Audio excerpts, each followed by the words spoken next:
All right. Are we No live? intro? Oh, I forgot the intro. Oh no! But It's too late now. Yeah, but also because there's not going to be anyone there because Yeah. there was no advance warning. Yeah. Okay. So we just got to give. Well, Megaleech will see that because Yeah. he watches. Yeah. He watches it from the start. Yes. Hi. Yeah, that's true. Yeah. He likes to go back and watch from the start at double speed. Yeah. So just so it was good. Hello. That was just so. For Megaleech. Yeah. It's all good. It's all good. Well, you know what? I'm gonna break. Did you do that for him often? Or? No. That's the first time I've been doing it. You just reminded me how he does that. Just give it a. Oh, that's great. Well, while you're doing that, welcome to my home. Oh no, he is angry. Left me in charge of the stream. Okay. Jake, help me. Oh. Jake's in charge. There's no chicken. There's no chicken. It's the duck in charge. Duck's in charge. Ooh-wee. Ooh-wee. Oh, actually, we can put a goose in charge. That's a more commanding figure, possibly. Well, if you know a goose is in charge. Yeah, you don't want to fuck around if there's a goose in charge. That's for sure. Goose is in charge. Here we go. Look at that. Oh wow, that's a goose. That's pretty imposing. I like that. Goose is in charge. Oh, I'm gonna take that painkiller that I insisted on taking before. That seems like a reasonable course of action. Oh, your freezer's really cold. Sorry? Your freezer is really cold? It's a freezer. Yeah, but there's freezers and freezers. And there's settings and settings, is what I'm saying. Like, I only had the... None of what you said just made any sense to me whatsoever. I had the lemonade in there for 10 minutes and it's already started to form ice crystals. Was it not supposed to? In 10 minutes is impressive, is all I'm saying. Also, yeah, anyway. Okay. Okay. Now, I'm only supposed to take one of these because apparently they're very strong. Yep. Okay. These are not your grandma's Panadine forts. Although maybe they are, because they used to give housewives the most full-on drugs back in the day. Well, yeah, true. These are stronger than those. Yeah.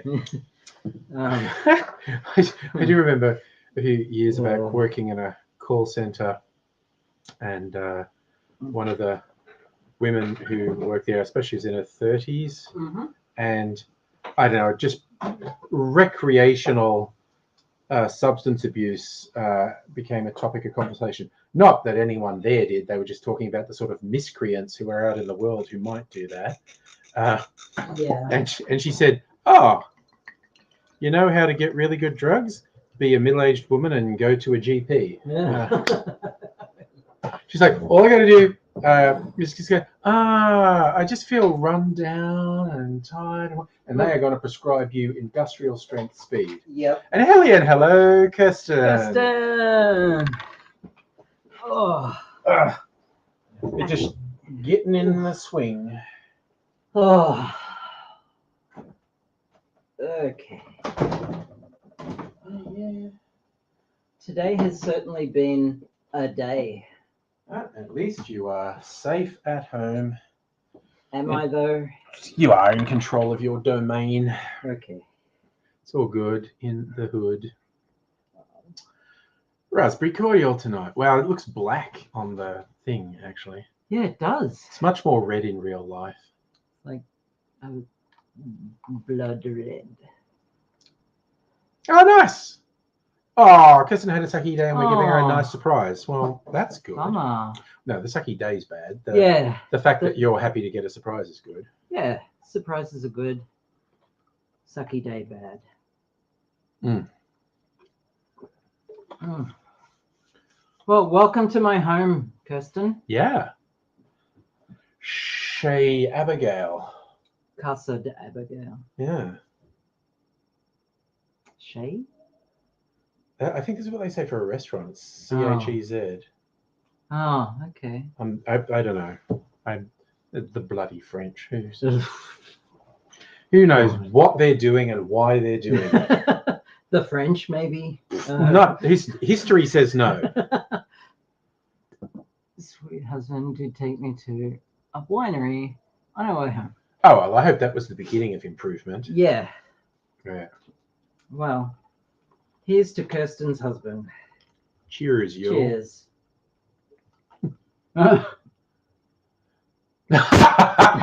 You can see the toilet paper. Look, I got burned by all the dickheads at the start of COVID. Yeah. Who did a run on toilet paper, and Yeah. I will never ever get caught without toilet paper Yeah. again, ever. I refuse, because unlike those dickheads who are able-bodied and Yeah. able to just go out and buy toilet paper, Yeah. I cannot. Yeah. So if they do that again, I'm shit out of luck. Yeah. Yeah. I by not by design, by accident really. I used to go to Costco. That was by design. But I went the weekend before everything went to shit. Just a normal Costco visit. So you got a Costco wall of toilet paper because that's how they sell it. Yeah. And went home, and then a week later, it basically became like there was like work from home orders and whatnot. And it was the weekend again, and I just went, people have been weird in the supermarket. Maybe I should go to Costco and just get some more. And I drove out to the Costco. Yeah. And there was a line out onto the highway, Jesus. and it was just like, fuck that noise. Oh God. My time's worth more because this was like the main road is a long way from the car park. The Costco's in an industrial estate. Yeah. So I'm going like, if there's a line out here, that's dozens of cars. Yeah. And that's just horrifically stressful. And inside would probably be Murder Town. Yeah. With people getting weird and fighting over toilet paper and shit. Yeah. And so I went, yeah, you know what? We're not doing that. Yeah. I just thought, maybe do I it. can just imagine people in Costco turning into Americans. Oh yeah, yeah. Like, I was worried that's what it would be vibe like of the in place there. would turn you into an American. Yeah, yeah. So you Sorry. had to. Was it? You had I to can't read. had from to this distance. borrow rolls of toilet paper. Oh yes. Oh God, yeah. Okay. Didn't everyone at some point? Well, I now own a bidet, so. Yeah, yeah. And honestly, I always talk about getting one. It's more or less. I'm not going to do it online. I need to find a bidet emporium. Yeah. There must be one. And Probably. yeah, I should. Well, my mother came and visited. Yeah. And within a week of getting home, had one installed. Yeah. No, they are pretty good. Yeah. And I particularly would have liked one a couple months ago, and I had a bit of the tummy upset, and the antibiotics that I was given for it were like, they go straight through. And that took like literally 2 months to completely get over. Oof. There was like 2-3 weeks of this is unpleasant. Yeah. But it was a couple months later, as one day I just went, oh, I feel normal. I just realized I feel normal. It's kind of like when you've been sick, even if it's like a cold flu thing, and it's ground you into the dirt, and then one day you're just like, oh wait, I actually feel okay. And I just realized that for weeks and weeks I didn't. So as someone who's had various forms of chronic illness for years, what is that like? I know, right? Well, let's put it another way. You've been one of those phases where I do remember what that's like. In my 20s. Back in the day when I lived in Sydney, so this is like 30 years ago. Sydney. Yeah, but it was one of the wettest stretches Sydney ever had. It was raining most of the time. There wasn't a clear weekend for over 6 months. And it didn't necessarily rain all weekend, but every weekend for 6 months it rained at least a bit, which is friggin' weird. Yep. And it was raining more often than not. And one day it was like lunchtime from work, and I was walking in Martin. No, I think it's Pitt Street Mall, but one of the walking bits, and I was looking at the ground, and I only realized I was looking at the ground because I had a hard-edged shadow in front of me, and I was like, I have not seen a hard-edged shadow in a long time. Yeah, okay. And then I also realized I was stooped, and it's because it was raining so often. I was always like just stooping, and I go, I don't have to stoop. It's sunny. It was weird. It was a very weird time. Hey, Megaleech. Megaleech just got the hello. Hello. Nice. Oh, yes, Kirsten's got to get a bidet in her house. There you go. Yep. Yeah. Well, see, I've got a bidet that sits on top of the toilet. Yeah. So if I ever have to move, I'm taking the damn thing with me. Of course. Because I literally own it. Yeah. So you don't have to own the whole thing. You can just have it. It's basically a toilet seat with a thing that comes out and sprays you behind. A flash toilet seat. Yeah. So you can just get one now. Yeah. And that's the thing. Yeah, I'd be stressing. It's like, I'm a rental place, so I need something that can get fitted relatively easy and take it out relatively easy. And it only took a plumber like half an hour, if that, to fit it. Yeah. So yes, and that's why I want to go to a bidet emporium. I did look online, and it's like, oh, okay, that's the whole thing. And they're not cheap. No, but I was looking like prices I'm willing to pay. Yeah. And so did you get to Rum Diary? We did not. A choice was made. Yeah. And we went first to Gin Palace and Cheese. Cheese Palace. Cheese Palace. Cheese was consumed. By the time we got back, it was already like, I bet Rum Palace is like super crowded and loud and noisy. Yeah. And discretion played the better part of valor. I was so low on spoons by the time I even got to the Gin Palace. Yeah. That by the time I got out, and we were like, you wanted to go to Dan Murphy's. Yeah. I just was like, I can't. I don't have the energy. Yeah. There are just not enough spoons in the world. Royally, dude. What do I think of the Just Stop Oil protesters in England? I haven't heard. Yeah, no, I don't have context. In short, given that we are facing literally cataclysmic, society-destroying ruin in the next century, and the first 100 million to billion people to die are all going to be poor people. I mean, look at what happened in Maui. Yeah. In Hawaii. Yeah, they had like our fires from a couple of years ago. Yeah. People starting to realize, oh, fires can just wipe out towns. Cities. That was a shock when it happened to us. Yep. And now it's happened in a major town. Yeah.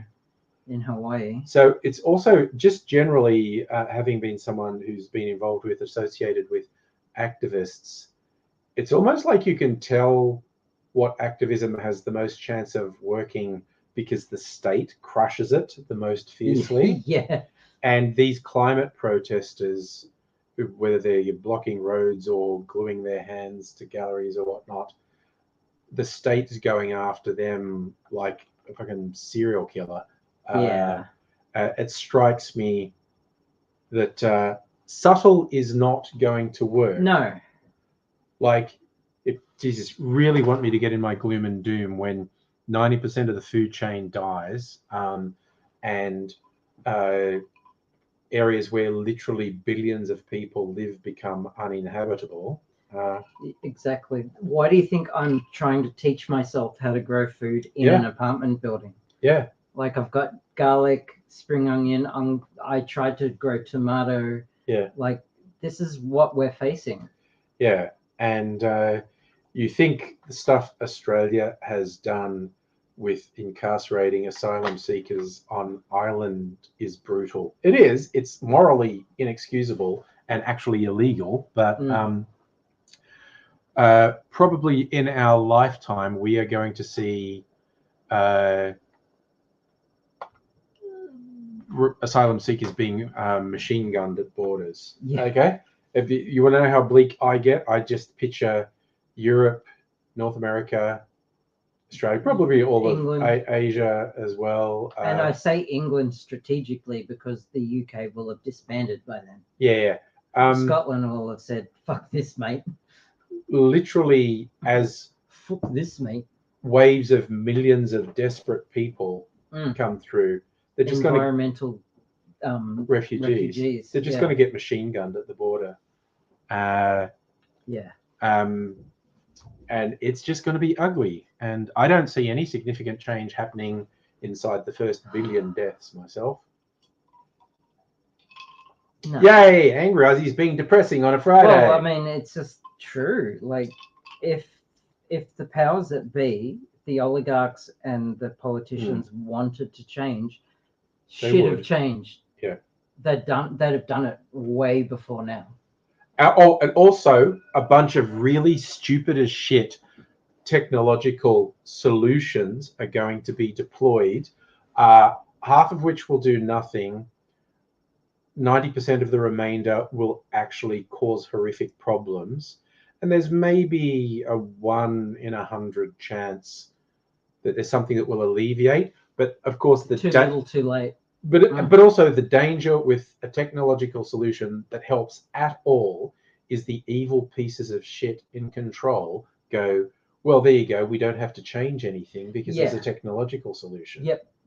And we know explicitly, absolutely, what we need to do to reduce the scale of the disaster that's coming. And it simply isn't happening. And that's inexcusable. And it's our children that will pay the price. Yeah. There's there's a whole genre of speculative fiction now about climate collapse, essentially, and people living through and beyond climate catastrophe. My favorite writer, just about William Gibson, the cyberpunk writer. His books have become less and less cyberpunk over the years, and they've just become really interesting explorations of some kind of fringe ideas. His most recent one, The Peripheral, and what's the sequel called? I can't remember, but there's a pretty good adaptation of The Peripheral on Prime as well. Really quite. With Chloe Grace, what's her last name? Moretz. Yeah. It's. I feel like it's one of her first really adult roles, because she was in another movie, but she was often cast because she looks very young. Yeah, but she a couple of years ago, just before the pandemic, she turned down a role and just said, "No, I've had enough," and just pivoted her whole filmography to adult roles. Yeah. She just had enough of this childlike roles. Yeah. And she even she started dating this supermodel and said, "No, just everything's gonna change." Yeah. Well, she's really good in The Peripheral. Yeah, she's great. And it's good. It's one of those good ones. There's really I kind of need to go back and reread The Peripheral, because it was a while back that I read it, because it came out a while ago, and I was watching going, I'm sure they're diverging from the book here, but a slightly hazy memory.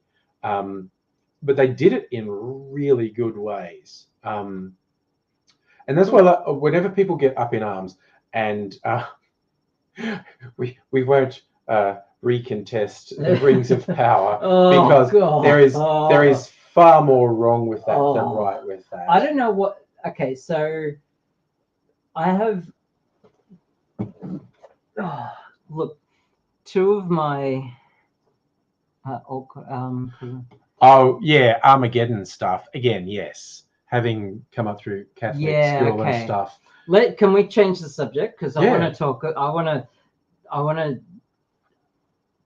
to share a beef. Good. I wanna Sharing beef. I share a beef because you brought up Rings of Power. Yes, which And lots to beef about. So much to beef. But now, my other favorite childhood book series is absolutely getting cornholed. Which is Foundation. Oh, okay. Season 2 is just twisting the knife. Oh, it's gone so badly. It's just I have no words. Yeah.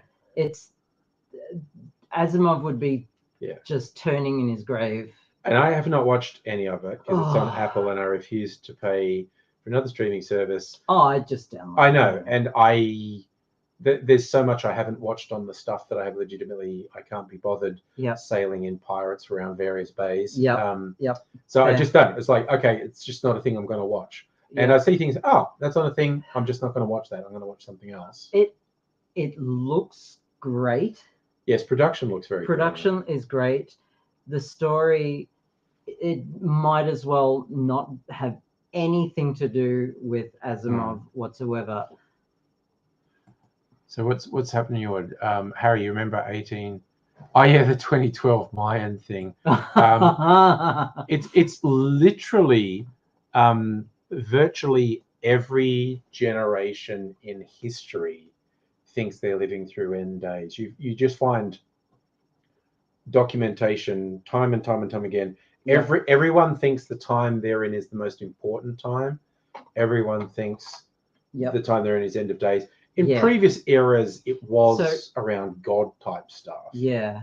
The thing about the Mayan calendar is that it's a calendar. Yeah. And the calendars end. The shop closed. Restart. Like our calendar, we know so much more about the stars and how like the world works. Our calendar ends every year. Yeah. And the world doesn't end. Yeah. So Megaleech, I highly encourage you to read the books because so the Foundation in the show there's lots of pew pew and violence and death and action scenes and oh my god, but in the books the settlers in Terminus and the Foundation, they go through all their trials without firing a single shot. They settle everything with non-violence and treaties and diplomacy, and it's fucking brilliant. And the way that Asimov does it is just the way he writes it. Every story, because it's all short stories and collated into one novel, he does like every story is an allegory for one thing he's focusing on, like a religious story or it's sociology, or it's and each trial is based on that. So or each conflict. So Kirsten's listening to Anne of Green Gables audiobooks. Did you see? I think it was a Netflix thing a couple of years ago. An adaptation called Anne with an E. It was really good. I didn't get to watch it. Yeah, it was really quite good. And because I've never read Anne of Green Gables, I don't know how closely it adhered to the source and how much it just used watching it when I was really young. Yeah, but I don't remember much. Yeah, there's been so many versions of Anne of Green Gables because it's such a popular book. Timeless. Classic. Yeah, but the recent one was actually quite good. Oh, okay, you didn't like the Netflix. Fair enough. We experience is subjective. Fair enough. But I have to admit I enjoyed it. But my pain meds are kicking in. Yeah. So you're gonna either go quiet or go lie down. considering how much pain I was actually in, Mm-hmm. I'm feeling a great sense of relief. Good. But I'm going to sit in my corner for a bit. Yeah. I'm going to leave my goose in charge. All right. You leave the goose in the seat till you're back. Yeah. It's funny how the goose gets the comfy chair. Oh, Yeah. I almost fell over then. So Goose is in charge. Yeah. I'll Okay. take Jake. And For moral my support. water. Yes. All right. And I shall return, and you'll probably hear me yelling from the corner. Yeah, do that whenever you... Okay, so Kirsten, Oh. and with an E had too much PTSD. Okay, fair enough. Yeah, and again, I don't know the source material, so I would actually defer to your knowledge on that. There's also chocolate over here. Oh, which is another plus being over there. I almost got some from the supermarket, actually, but tried to be vaguely behaving. But yeah, talking about changing source material, it's kind of like, okay, so Rings of Power, terrible, and apparently Foundation, terrible. Yeah, but okay, so the difference between Foundation and Rings of Power is that Foundation actually has a half decent showrunner. Right. The production value is really good. Yeah. Sets are amazing. Yeah. Everything is great except the story. Okay. And they piss all over Asimov's grave. Yeah. Rings of Power, on the other hand, everything was dog shit. It was pretty weird. Like, I thought you were just venting the type. You said, they've never actually done anything before, and they gave it. And I went, surely you're exaggerating. And I looked it up. Literally never produced a show before. Yep. And somehow got this $100 million budget. 900 million. Yeah. Budget. Yeah, I meant per episode. Yeah. Very Not weird. even hyperbole. Yeah. Very weird ego overreach from what's his name Bezos. at Amazon, Bezos. Just Yeah. he bought the rights to it, and what? Oh, hey, Big Pat, how you doing, buddy? But yeah, I was saying the Peripheral did super interesting changes to the source material. The Sandman did some very interesting changes, and that was Neil Gaiman was showrunner on that. And what I like, and in fact, I know everyone ragged particularly on the later seasons of The Walking Dead. I didn't hate it, but say the first 5 seasons particularly, it was because I'd been into the comics before the show came out. And to me, it's always interesting when people adapting material make a choice, because you can look at it and go, oh, can I imagine why you made that choice? And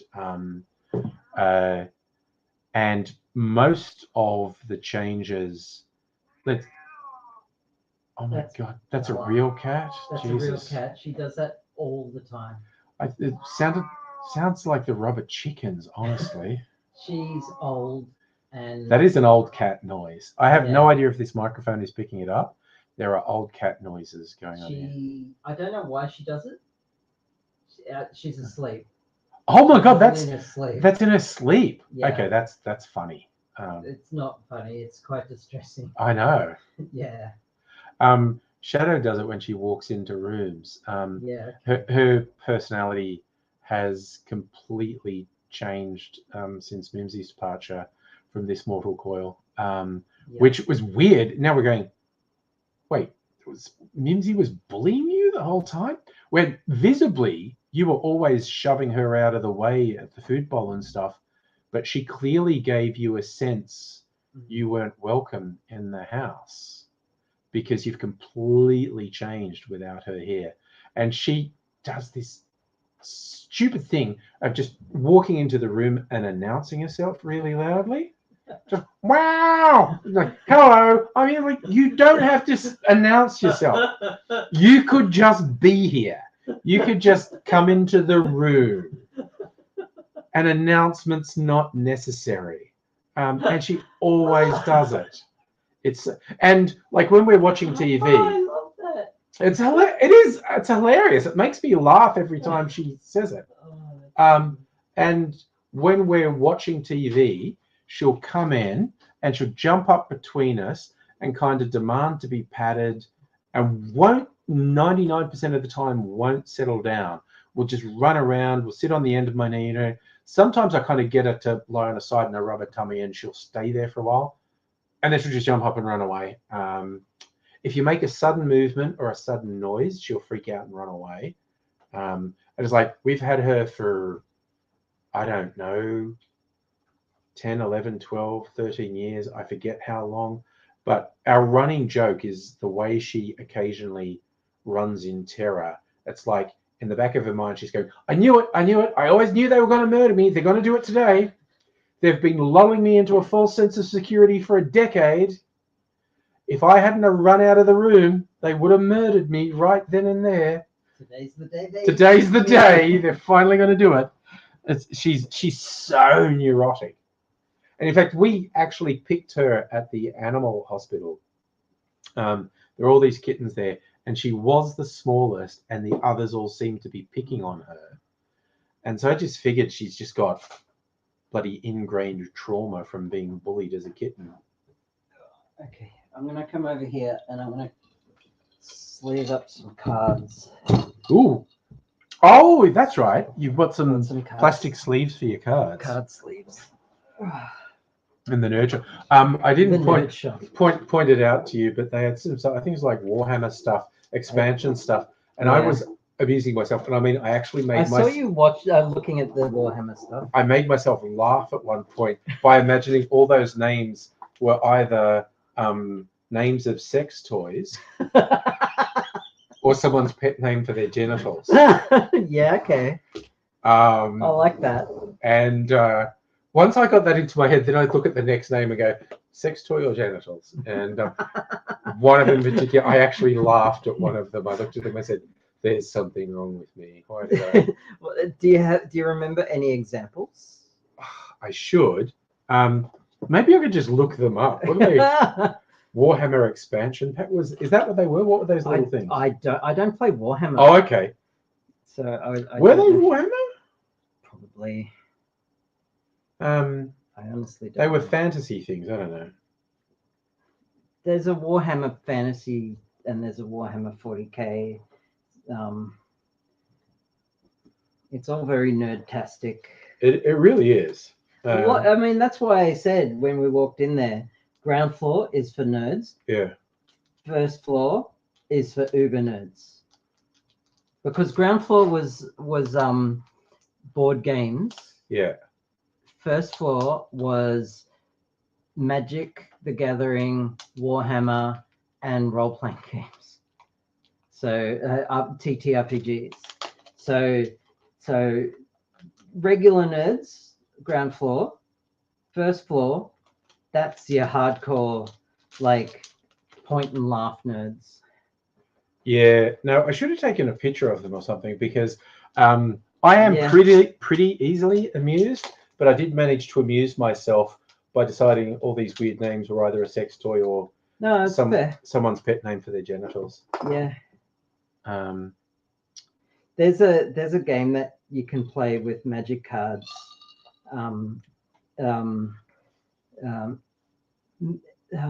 You just get a name, and the game is Magic Card or Heavy Metal Band. Oh, right, yeah. Yeah, well, that was the other thing. That would have been a more innocent thing to do with these names. And I've seen streamers play that to fun effect. Yeah. Yeah, because any of these would have passed as a heavy metal band to me. Yeah. Okay, so I'm sleeping. I bought this deck of, these are condition cards for my Pathfinder game. Oh yeah, yeah. So when the players are immobilized or invisible or paralyzed, the card will say what the effect does. Yeah. They've got persistent damage, or they're petrified and or prone, and so I can just say, like, instead of having to look up the rule, oh, you've been restrained, I can just give them this card. Yeah. And it's got the effects on it. Yeah. So, yeah. Handy. Oh my gosh. Cheese toasty. Oh. Okay, so my cheese toasty game is pretty strong, I have to admit. So my cheese toasties, cheese, Hmm. half cheddar, half Swiss, if Yeah. I've got Swiss handy. Yeah. I mash some garlic, Ooh, nice. chop up some spring onion, which I grow fresh. Nice. Thyme. Yeah.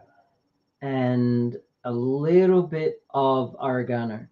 Oh, And salt and pepper. nice. It takes me longer to prepare the toasty than it does to cook the toasty.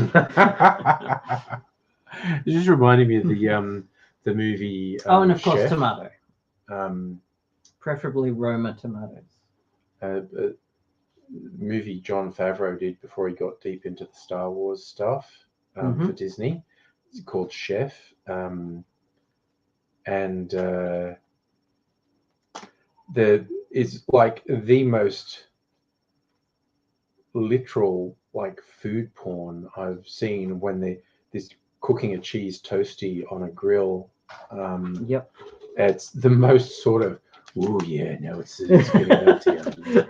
Okay. And it's like, well, you were really getting into making that cheese toasty.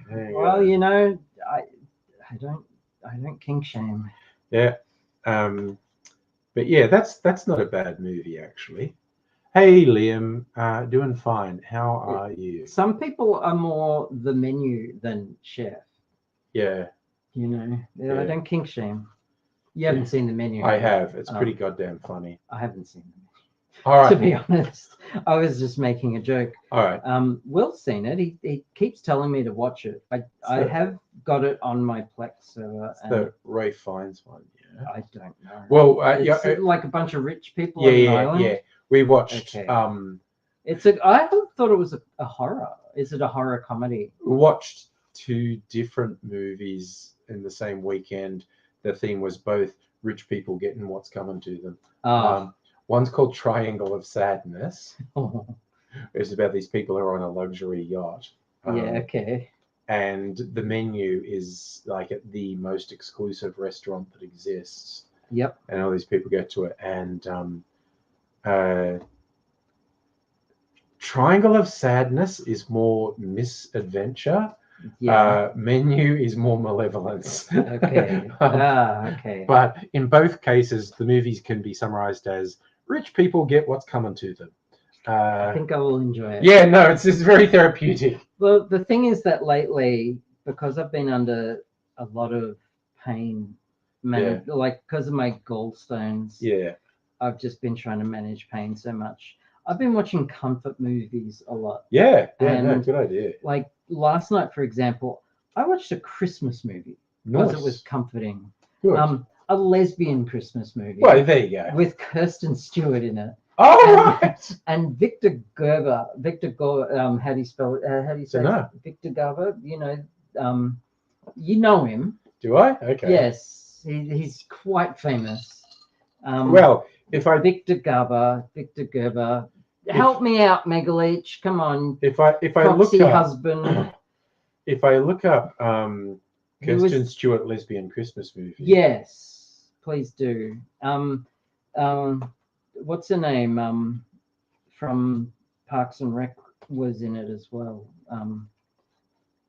Hi Liam. Who I've always had a crush on. What's her name? Happiest Season. That's it. Cast. Kristen Stewart, Mackenzie Davis, Aubrey Plaza. Plaza. What was the second? Mackenzie Davis. She was in that Black Mirror episode. God, now I know my pain meds have kicked in. Dan Levy's in it. San Junipero. Okay, I haven't not watched the new I haven't Black seen Mirror. the new season. No. Victor Garber plays the dad. Oh, him. Yeah, him. Yeah, Come on. He's that guy. He's not that guy. He's a Victor Garber. I still don't know his name. Oh, he was in Titanic. No, he was in everything, but he's that guy as far as I'm concerned. Okay. Well, like even looking at him, I'm not going, oh, that's the name's completely unfamiliar. He's completely familiar. Okay. Well, I know him as his name. He even in my pain med opioid state. I think it's Gerber, like the baby. Okay, you scroll back up. GABA. GABA, it's GA. GA. Yeah, GA. I see Mega Leech looked it up as well. Happiest Season. Happiest Season. It's a great movie. And Yeah. it's got like a bunch of stars in it. Like it's got what's his name? Who's the guy? Him. Dan Levy. Dan Levy. His show In it. Schitt's Creek is good. Yeah. Yeah. Him and his dad are you- a class act. You have to let it grow on you because it's the classic Yeah. absolutely horrible, reprehensible rich people Yep. lose everything. Yep. And I've known a few people where they've watched a couple episodes and goes, the fuck am I meant to care about these people? And they go, Yeah. you have to invest Yeah. because it's truly phenomenal. Yeah. I agree. And I would have not watched as much as I did if like I wasn't told that Yeah. by a beautiful woman lying naked next to me while I Yeah. watched it. And I'm like, yeah, I guess so. We could keep watching. Yeah. Why not? Yes. Yeah. Oh, we could do other things. Yeah. She But wanted to watch watch Schitt's it, Creek, so Yeah. who am I to judge? Yeah. It is pretty good, but it is genuinely like it's sort of like you're sitting there going, am I meant to be on these people's side because they fucking suck? They're awful people. Even like, despite the fact that like Dan Levy's character is queer, Yeah, he's still awful. he's awful. But Like you don't root for them. it's very interesting when you start to understand Mm, he's just horribly insecure. yeah. He's had this ridiculously overconfident sister his whole Yep. life, and his parents are very much larger than life. Yep. And while he's outwardly bitchy queer guy, he's actually terribly insecure. Yeah. So you got to look up Victor Garber's filmography. You have seen. No. Again, his face. Yeah. Is not strange to me. He's in so much. I don't think he's a that guy. He may be a that guy to you, but to me, I've seen so many things with him in it. But so have I. Okay, here's his IMDb. I just know him by name. Like, see, he's nominated for 7 Emmys. No, sorry, nominated for 6 Primetime Emmys, 7 wins. That doesn't make any fucking sense. IMDb. suffers Dan Murphy's ran out of solo alcohol. I don't know what solo alcohol is. It's actually controversial at the moment. Yeah. You know, like Solo the lemon. Squash, Okay. They released an alcoholic version, hard Solo. Oh God. And a bunch of people are complaining about it, Okay. saying it's too appealing to children. Oh yeah. Just get some 196s. Yeah. Like the rest of the kids. Okay, he's like got 150 listings in the IMDb. Yeah, he is quite prolific. I guess considering like he's been in like a bunch of B movies, as well as some very top tier A-list movies, he is a bit of that guy. You do 150 things, they're not all going to be good. Yeah, true. He's kind of taken a shotgun approach.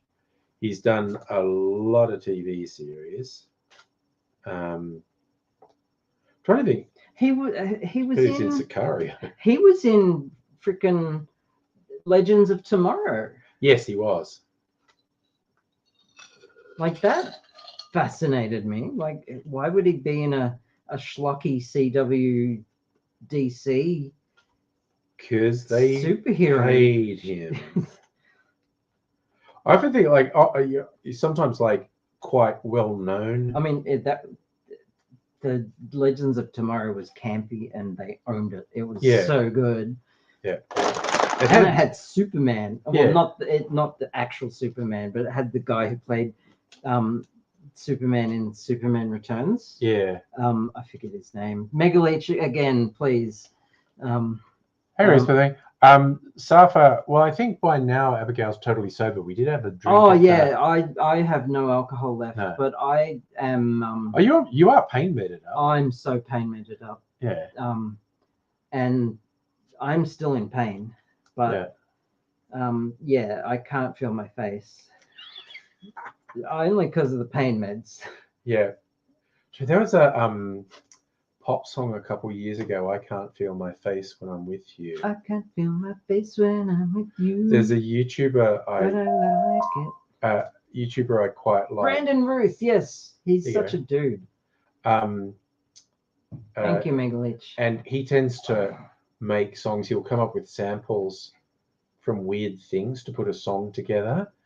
And he actually, when he did a cover of I Can't Feel My Face, he worked with his dentist. All the sounds came from things he found in the dentist's office. Yeah, From he sampled them. From the drill to the suction to even just like a rubber glove, just snapping it and using that as a bass slap. And so, yeah, he did a cover of I Can't Feel My Face. Shot the video in the dentist's office in a dentist chair, but all the sounds were created by things in the dentist office. That's so cool. Oh. Sorry, I'm just gonna have random spasms of pain. Yeah, that's fine. Oh, Safa, we didn't make it to the rum place just because of circumstances. Yeah, and also because last time I went there, it was like super fucking noisy and a bit overpowering, and just crowded and busy. And really, like I have no emotional attachment to the place. I've been twice, and the fact that it's closing,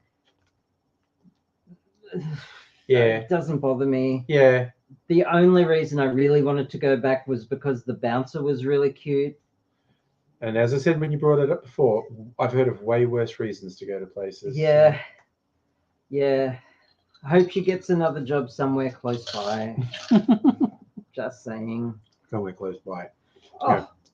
Huh. Nice. Okay. Whereas I was really gutted when Bar Americano closed a year ago. It was like my favorite bar. I would be gutted if Elysian. Yeah. Not that I go a lot. No, but they were quiet actually. Yeah. Yeah, I don't know. Maybe it doesn't pick up until like 8, 9-ish. Maybe. Because it was like 7:30 when you had a peak. Yeah, but other times being around here and at 7:30, it's been quite full. Yeah. Okay.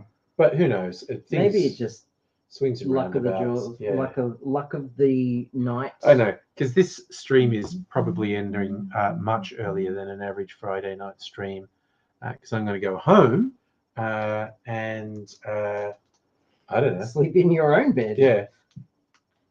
I might stop at a bar on my way home. I don't know. Oh, you don't have your laptop? No, I don't have my laptop. I cannot go with you. I just that's okay. Have the energy this time. Oh, absolutely, Safa. Have you been to the Queer Neuro? Oh, I haven't had a chance to, Kirsten. It's called Bean, and I've heard it draws a very young crowd. Oh, okay. Like 20s, early 20s crowd. But I still want to go. I still really want to go and check it out. I just have to wait until I don't have a gallbladder anymore. Fair enough. So, yeah. So in answer to that, my lad went to Sydney with some of his friends a little while ago, and he actually said no contest. He thought Sydney sucked. Yeah, because of the lockout laws. Yeah, and they haven't recovered from that. Yeah. They're apparently easing them a bit. Yeah, the nightlife here in Melbourne just runs rings around Sydney. Yeah. No, he was quite disparaging. So well, the laws are specifically designed to funnel people out of bars and clubs and into the casino. That was such a scam bordering on criminal. Yeah, I know. That the casino was exempted from it. Yeah. That was, I'm sure you'd find some transactions. How is that not corruption? How is that not grand corruption? Like they have an ICAC. How did that not get picked up? I know that's like that's dodgy as hell. It's so fucking dodgy. Yeah. But mind you, some places in the suburbs did well out of it because they were just outside the zone. Okay. Places like Newtown and whatnot, Fair enough.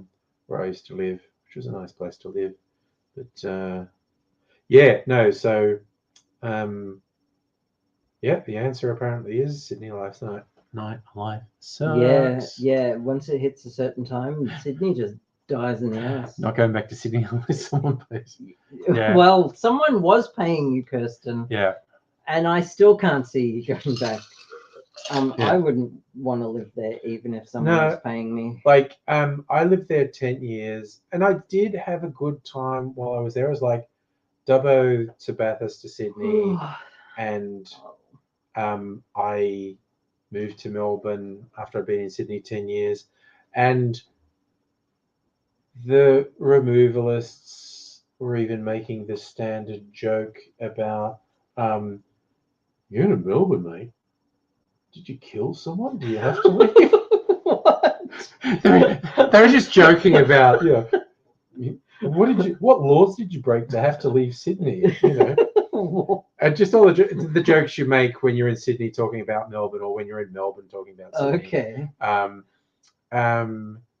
And once I settled in here, never crossed my mind that moving back to Sydney would be a thing to consider. I've only visited Sydney half a dozen times in the 25 years I've been here. So I just don't miss it. Look, you can rag on it, definitely. But yeah, there's a whole bunch of stuff to recommend Sydney. It comes down to what you want and what's important to you and what you think makes a good time. But in terms of living, I've never had the slightest temptation. The only people who I've seen like Sydney are people who have a lot of money, basically. That really helps. Yeah. That helps a lot. So it says, since you resigned, oh my God. Whoa. Oh, that's a bit tough. That's a fifth of their workforce. So you were going to joke and say that it sucked just because you left, but maybe it's true. Yeah, Sydney sucks. Workplace. Damn. And hello, Mizm. See, as promised, you saw on the Discord that we're here tonight. So the takeaway is sell your stock in Archie Rose. Yeah. I still like their gear anyway. Yeah, And yes, Safa, you've hit the nail on the thing I like least about Melbourne. The footy being basically a religion here. Oh, can't stand it. And just all the football people on public transport when you're going out and shit. So annoying. And fucking up traffic and whatnot. Yep. But mind you, because Mrs. Angry is English, and when she first moved here into Melbourne and she saw large crowds of people in their team colours, she freaked out because in England that means violence. That's a riot. Yeah, that's a football riot. And then she was like, it took about a year to acclimatise to it, and she's going, that's friggin' weird. Like there can be thousands of them, and it does not mean trouble. Yep. So it's a minor inconvenience. It does have that going for it. Yeah. Yeah.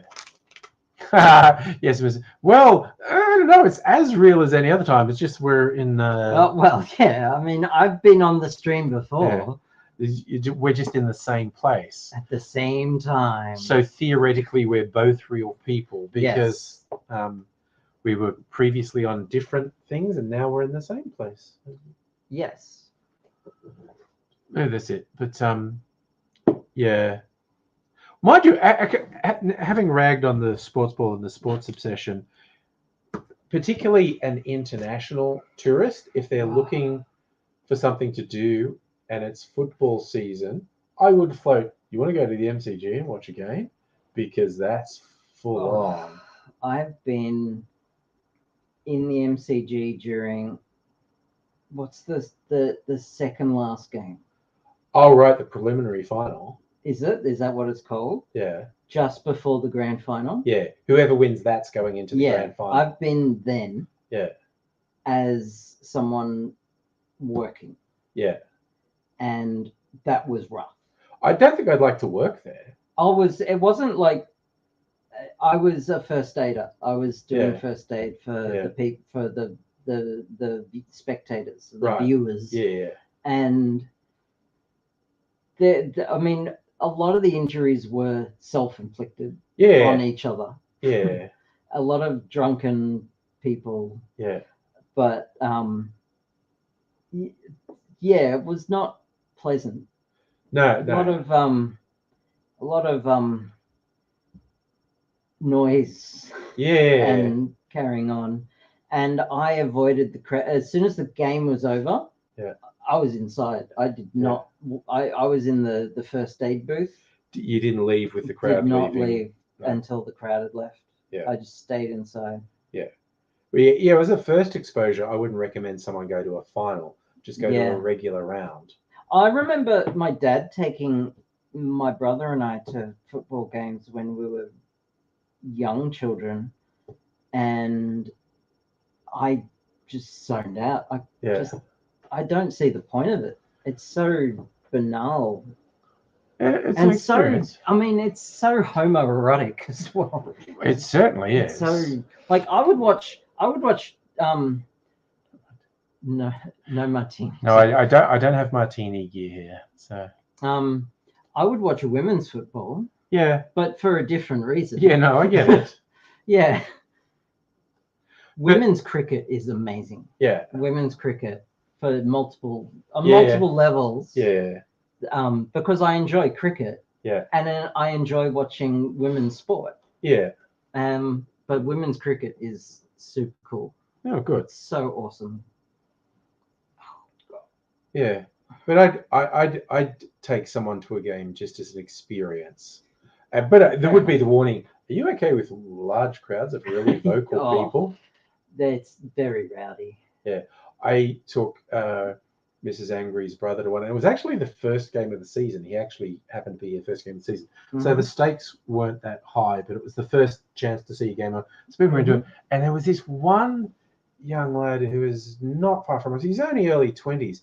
And he was doing the psycho barracking. He would just stand up and scream like an absolute fucking nutter. Okay. And also, because you couldn't help but sort of go, what the fuck? And he would give these looks because he was doing like the psycho stuff that will actually get you thrown out. Okay. And he's throwing the looks back, you gonna say something? And I'm like, oh, so you're a fucking idiot, mate. But he'd get up and just do this, I'm not gonna die, you motherfucking mongrel, and then sit down. And it's like, because he was literally doing the sort of stuff that'll get you thrown out. Yep. And so he'd stand up and scream something and then sit down. But he started throwing us these looks like, are you gonna see something? And I was like, fuck off, kid. Wow. Because he was early 20s and he was like, just being a dickhead. Off his nut.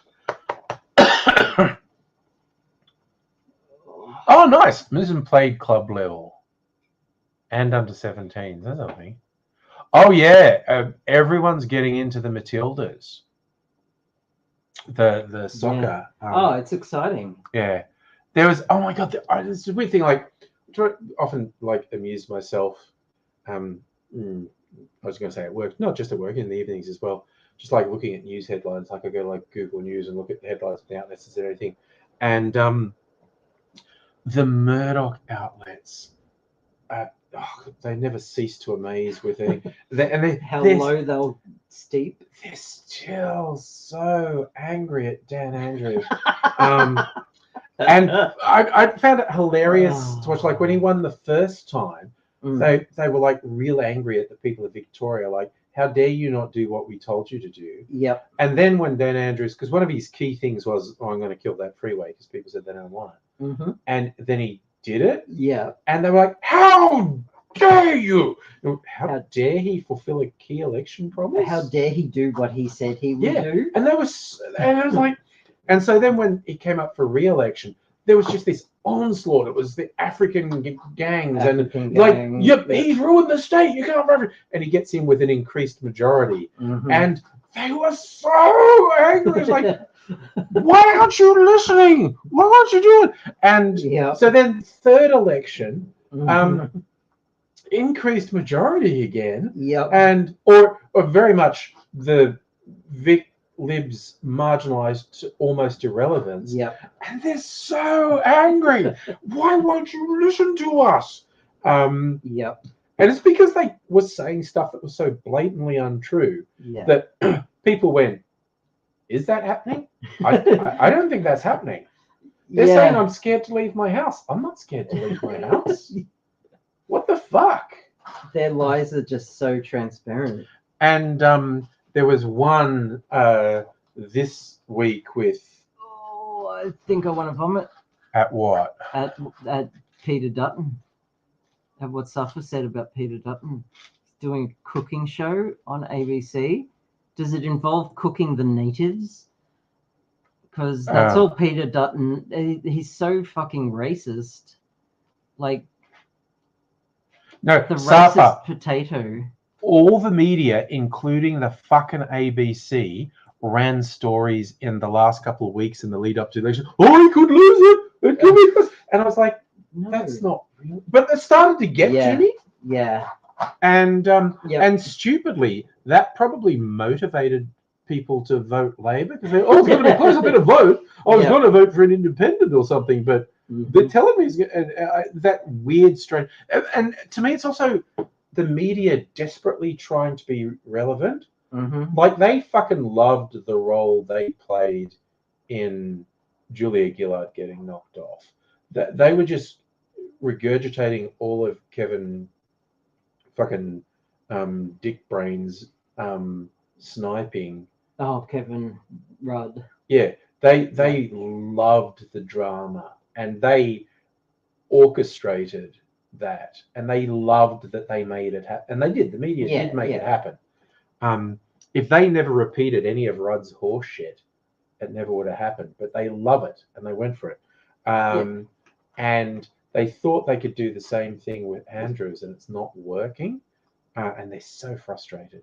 But there was one this week. Okay, so there was this headline like, massive rebuke for Dan Andrews over Matilda's comment. I thought, what the fuck is this? Okay, what was his comment? Okay, so there's a huge crowd in Fed Square watching it on the big screen, right? Okay. And he, on social media, posted the picture and goes, next time people say no one cares about women's sport, show them this. Okay. And someone who was obviously a conservative hack went like, no one says that. Get with the times, old man. And what? And then a bunch of other anti-Andrews people went, yeah, no one says that. And what? But they do. And it's just they're just desperately trying to make something up. Like randos on social media said, I don't like Dan Andrews. Ah! Jesus. They are really desperate. That was like, I was really intrigued as to like, massive rebuke for Dan Andrews. What is it? And it was just like, because he did this thing about nothing but positive statement of next time someone says people don't care about women's sport, show them this. Which I would post something like that. Yeah. And these women who don't like Dan Andrews went, no one says that. Okay?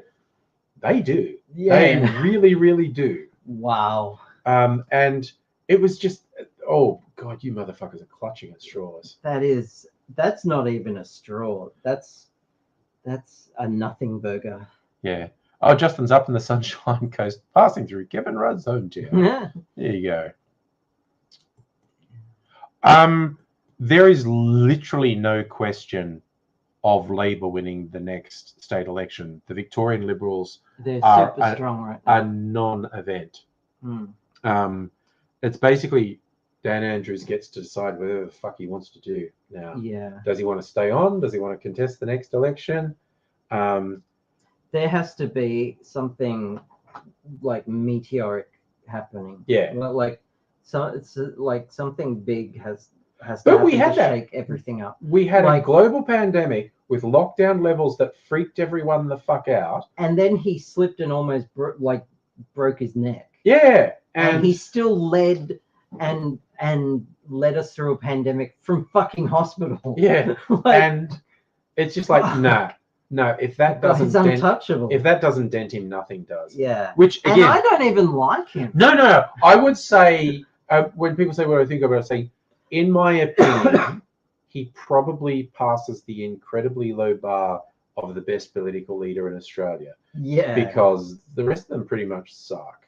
I mean, who holds a position of I mean the leader of parties at state and federal level. Okay. There's no one I'd really rate higher than him. What about, like, say, because I would rate Adam Bandt. He's way not up. leading anything. I mean Premier Prime Minister. Oh, okay. Yeah, okay. So someone in power. I mean someone in power. Okay. Of politicians in power Yeah. running things. Absolutely. I think it's a real low bar that he probably passes. So we've got who's the Prime Minister at the moment? You know you live in Australia when you have to ask. Yeah. Who's the Prime Minister at the moment? Checks their watch. Yeah. At least that shit settled down. Yeah, I know, right? So Albo, oh God, Albo 30 years ago, I would have said absolutely much better. But Albo nowadays is a sellout. Yeah. No, federal Labor remains weak as piss. Yeah. Yes, look, okay, not as bad as LNP. And I mean, Oh. seriously, I think this country would have been done over if the LNP had held power in the last election. Yeah. Not least, and I think the Australian media is too cowardly to be open about this. The whole thing with Morrison won the election he shouldn't have won. Mhm. He is an off his trolley evangelical Christian. To me, there is no doubt whatsoever he literally believed he was anointed by God to do that. Mhm. To me, there's no doubt at all, and that explained every inexplicable fucked up thing he ever did, because God had said he was better than everyone else. Yeah. To me, there's no doubt that's what colored his behavior, and that's super fucking dangerous. So, oh, sorry, Kirsten, mother's husband spouting off News Corp shite. Oh yeah. Oh. It's ridiculous. Like, yeah, weird cookers think that. Yeah. And they were trying to, like, those, when they were holding those rallies during the lockdown, and that was really disheartening. You're like, God, there's thousands of them. And then as a sanity check, someone going like, yeah, it might have felt bad there was 2,000 of them, and it might have made you feel bad. Like 80,000 people got vaccinated that day. Yeah, that day. That day, and that many people are getting vaccinated every day. So that might have been demoralizing to see these freak cookers out there, but they're such a tiny minority. They're loud and they draw attention. They're a vocal minority. But they're a tiny minority. So, Heine, yes. Oh God, I almost, not that that's a small thing, but I almost feel like that's the least of it. I just think we would have been in ruins. I see. That's a classic warning sign. You know what? I feel like for mostly women, but to a lesser extent for men, dating can be much easier these days because you just open conversations with. So, what do you think about Elon Musk? Press the button. Yeah. And it's have you heard of that game show? Not surprised. Oh, okay. So it's a speed date. It's a speed dating game show where there's a button in between on a desk, and the button talks to you. All right. Talks to everyone, and it'll like prompt the speed daters, and with questions, and then the speed daters would be talking, and then eventually it'll turn red, and if any one of them presses the button, the other person has to leave. And it's like sudden death. It's just like if the opportunity arises Yep. and you go, no, I don't want them anymore. Yeah. We're gone. Yeah, it's brutal. Oh dear. So like and the button has sass as well. Nice. So like I saw these two women on it, and one of them said, "Do you like dogs?" And the other one said, "Oh, I don't hate dogs." And then the button turned red. Sorry. And she left. And then the next person came on, and the button just said, "This person doesn't like dogs." And then it turned red, and she just went, boom. Oh god! That's really funny. It's funny, fucked up, hilarious. But then the winners, you win by having an actual conversation for longer than 10 minutes. Right. And so the button tries to prompt you as much as possible to press it. Yeah. And when you win, you get an all expenses paid date for like an evening, and it's like all out. Yeah. So yeah, it's a game show, and they have like a queer version, they have a kink version, they have a straight version. Wow. Yeah. What's it called? The Button. Never heard of it. I'm gonna have to look for this. The only reason I found it is because on YouTube I found some reaction videos. Man, that's wild. Yeah, it's crazy. I like this. It's brutal and hilarious. Again, comfort videos.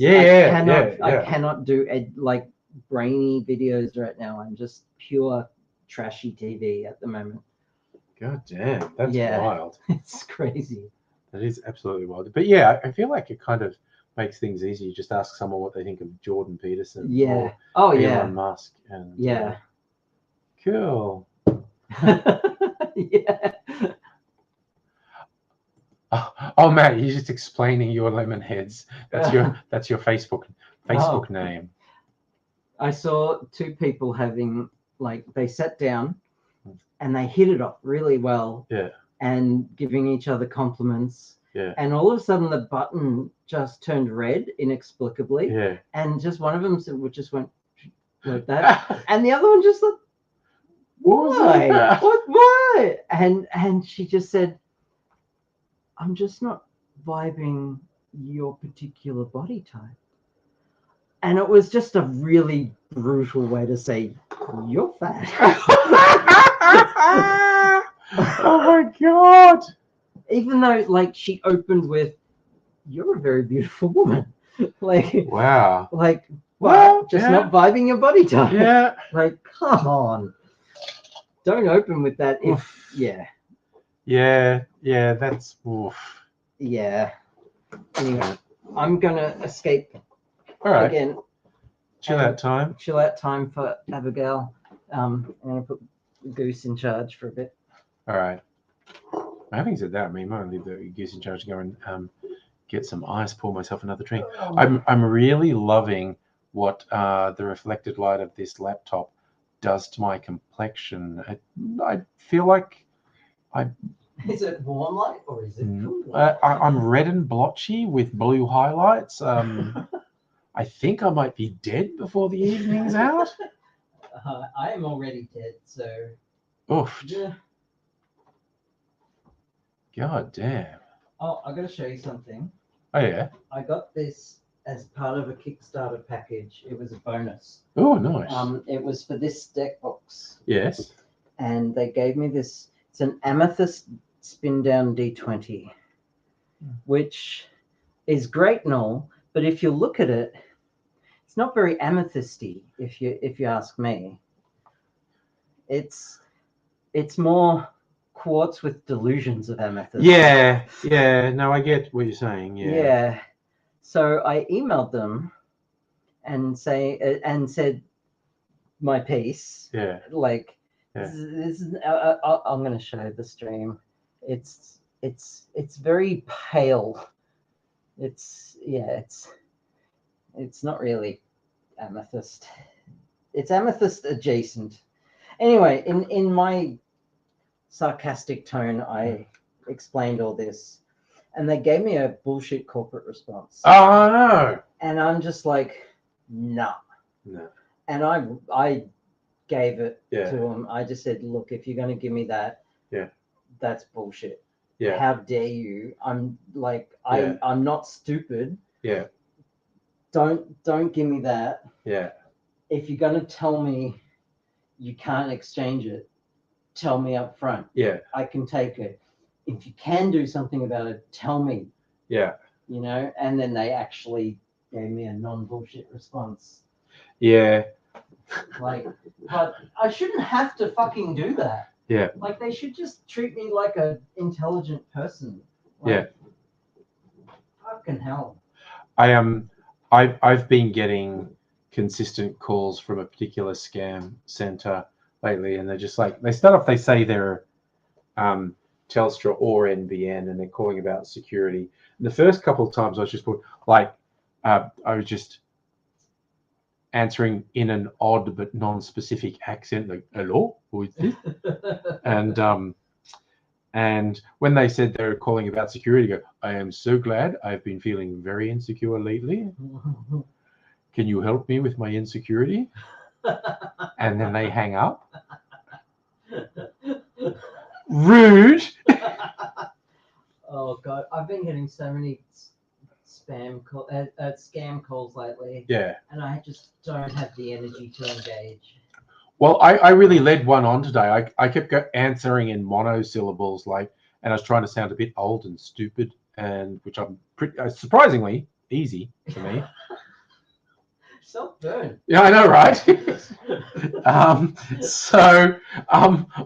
doing that, and because I wanted to know what their scam was, Telstra, right? And they're running me through this thing, and they're telling me to bring up a thing on my computer, which I've never had, and I've kind of forgotten what it is, but it's basically a record of Windows protecting you from various things, errors, and it's the error log. Yes, yeah, I know. Yeah, I know that one. Yeah.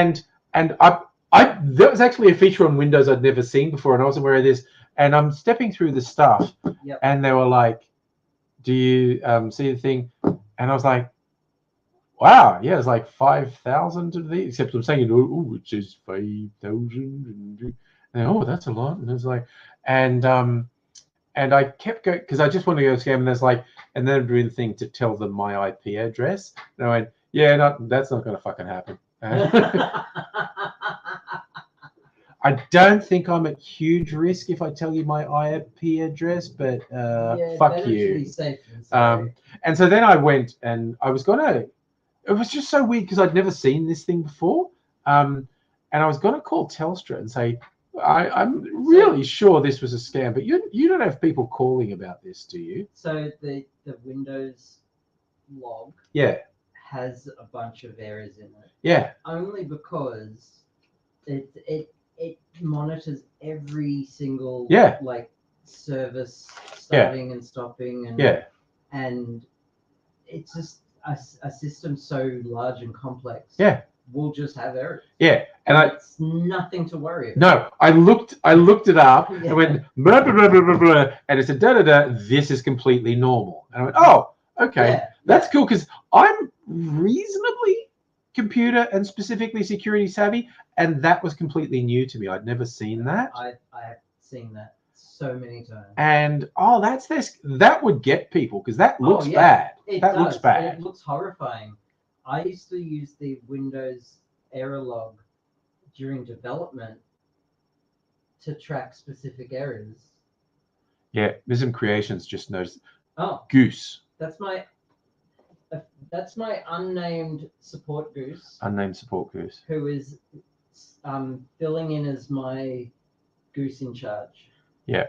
Event viewer. That's it, Megaleech. The event viewer. Thank you, yes. Megaleech at the rescue. Yes, I used to use the event viewer all the time. Yeah. But I haven't had a need to use it for a while. Yeah, it was really funny. Once they got me this, I was going, this is weird. What is that? That would get a huge number of people. It's commonly used in scams where they try to get you to buy their antivirus software. Yeah, and it's like when they were asking for my IP address, I was tempted to keep going because I go, but where's the thing? Are you going to get me to install remote access or TeamViewer or software? something, yeah. But as soon as it went like, no, I'm not giving you my fucking IP Yeah. address. Yeah, it's either TeamViewer, and then what they'll do is they'll open up Notepad and start typing like a script where they'll lay out like buy our software, and then there's like the basic package, and then the advanced package, and then there's the 3-year plan. I think I've literally just decided if they keep calling me, and the same mob has called me 3 times in a week, I'm just going to talk to them on the phone for a bit, say I'm going to my computer, and I'm just going to get the loudest rubber chicken and just go, can you help me? I think there's something terribly wrong. Every time I hit enter on my computer, it makes this noise. You install a sound bar. Yeah. Like a soundboard. Oh, sorry. You don't encourage me, because then I just thought I'd just be an old person, just go and just keep making fart noises. Excuse me, I had onions for lunch. Now, don't encourage me, honestly. I need to seriously zone out for like 10 minutes. I gotta recharge. You gotta I'll like be back. Yeah. I mean, you can't be in well, do it. I mean. All right. See, I haven't had Visa or MasterCard for a while, Kirsten. It's all been internet related. But yeah. Hey, Big Pat, how you doing?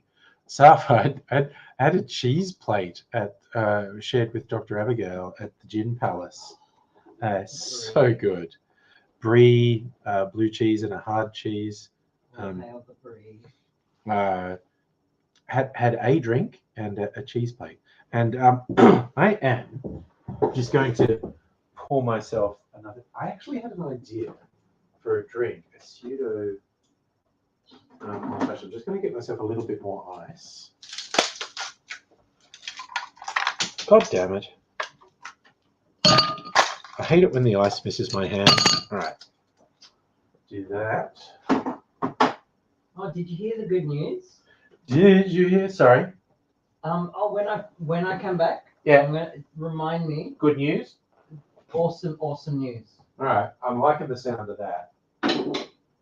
All right, so there is. I got this. What's this? Sangiovese. Sangiovese. All right, I'm going to steal a bit of your twofold. Sure. And that's my birthday twofold. I'm going to put it for myself. Nice. My birthday. That is an I've excellent. got some Nova up there as well. No, I'll just have a little bit of. So I'm going to put it with the raspberry liqueur, because that's a weird thing to do.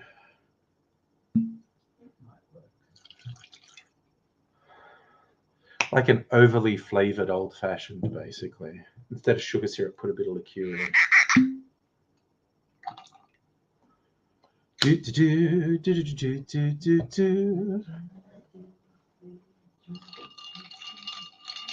a little bit of ASMR, ice clinking, like that. There we go.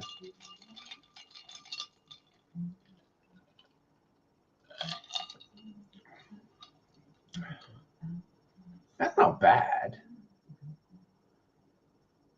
It's not bad. I mean, it's not great, but it's not bad. Oh, it's an experiment. I got this stuff cheap from Dan's and some lemonade. So just having, it's like, I was going to say grown up, but honestly, it's a bit more like teenager red cordial. Getting white girl wasted. Oh yeah, no, that's an okay. Orchard Thieves is an okay cider, Safa. Yeah, I was almost going to get a cider or a mixer, a pre-mix from the various sale things they had there, but it's like this was really cheap and this is an okay product. Safa, well, this was not my Dan's. I was in the city. This was in the QV. I think it was about to close when I was there, actually. They were setting up They were putting up the things to close the shutters. So that was like at 7. They were about to close. 7 adjacent.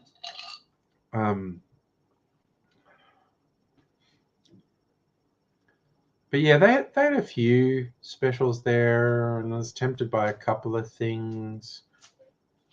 I was going to try the cheaper bottled old fashioned just to see what I thought of it, because it was apparently made with monkey shoulder, which is a blended Scotch, which is quite okay. And it's like $20 cheaper than the Starward New Old Fashioned. I almost got that, but not quite. So if you got one closest tonight, I think when they close, all depends on traffic, like how busy they are. And to be honest, Safa, I really couldn't tell you. I'm kind of between a couple of Dans. There's 2 in different directions that are about the same distance from me. The Brighton one's interesting because they're an Australian gin. Well, they're a gin specialist generally, but they're very much an Australian gin specialist. They have a huge wall of gins, much more than the average Dans, and a really big section of Australian gins, which is nice. So if you've got monkey shoulder, so there you go. That is a pretty good whiskey, particularly as a mixer. It's a good mixer. Oh, that's neat.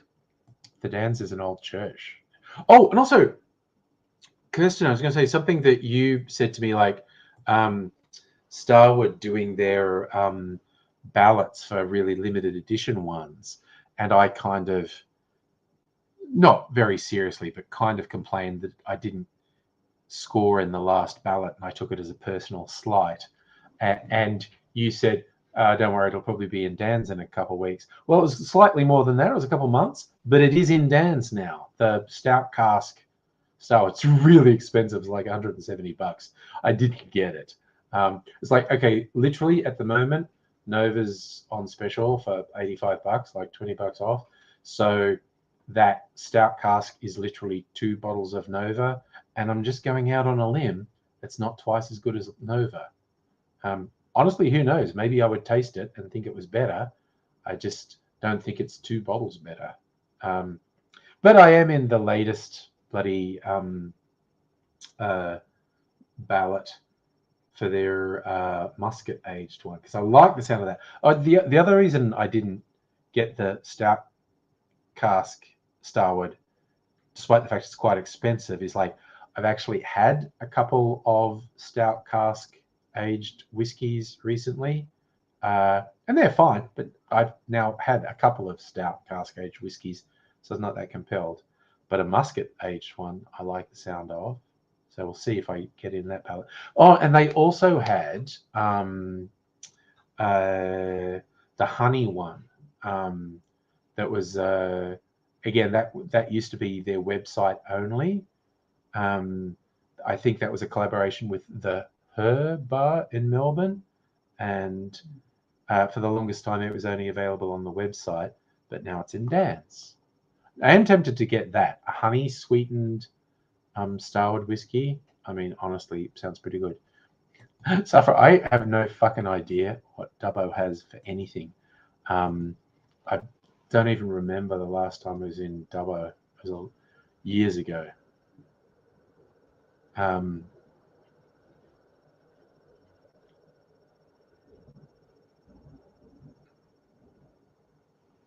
Oh, okay. I like that as an endorsement, and all caps, I love the honey from Kirsten. That's a pretty good endorsement. So you had the prototypes. So fucking good. Okay. All right. That's literally just tipping me over the edge, because I literally, there must have been half a dozen times I'd been on their website and seen the honey and gone, that sounds really kind of good, and I'm really tempted. Actually, honestly, maybe if I score in the ballot for the limited edition and I decide I'm going to get it, because it's probably going to be really expensive. If I decide I'm going to get it, then I might, make the most of the postage and get that as well. We'll see. Ooh, sources say the muscat is worth it. Well, I have to admit, I like muscat. For those who don't know, that's a fortified wine. And there's a distiller. Mrs. Angry and I went to a whiskey show. I don't know, was it early this year? Last year? Whatever it was. Like at the last minute, a Facebook group I'm on called the Melbourne Bartender Exchange, which I was only on because young Mr. Angry was looking for jobs in bars, and people said this was a good source. And so I was checking it out just so I could tell him, like, yeah, you should go on here and maybe apply here and whatnot. And I never left, and it paid off. This like a couple of days before this whiskey show, they said, "Oh, for trade, go in and enter this code," and it was like 90% off instead of $150. It was like $20 a ticket, and that was samples. Just go feral with samples from about 30 or 40 suppliers. So yeah, I think it was Morris, one of the local distillers, make quite good whiskies, but they were originally a winery, and they, besides their whiskies, because they had a muscat aged, barrel aged whiskey, they had a bottle of their muscat there as well. It was like at the point we got to them, I'd tasted 30 whiskies and just went, "Oh god damn, you've got something different. Can I taste your muscat?"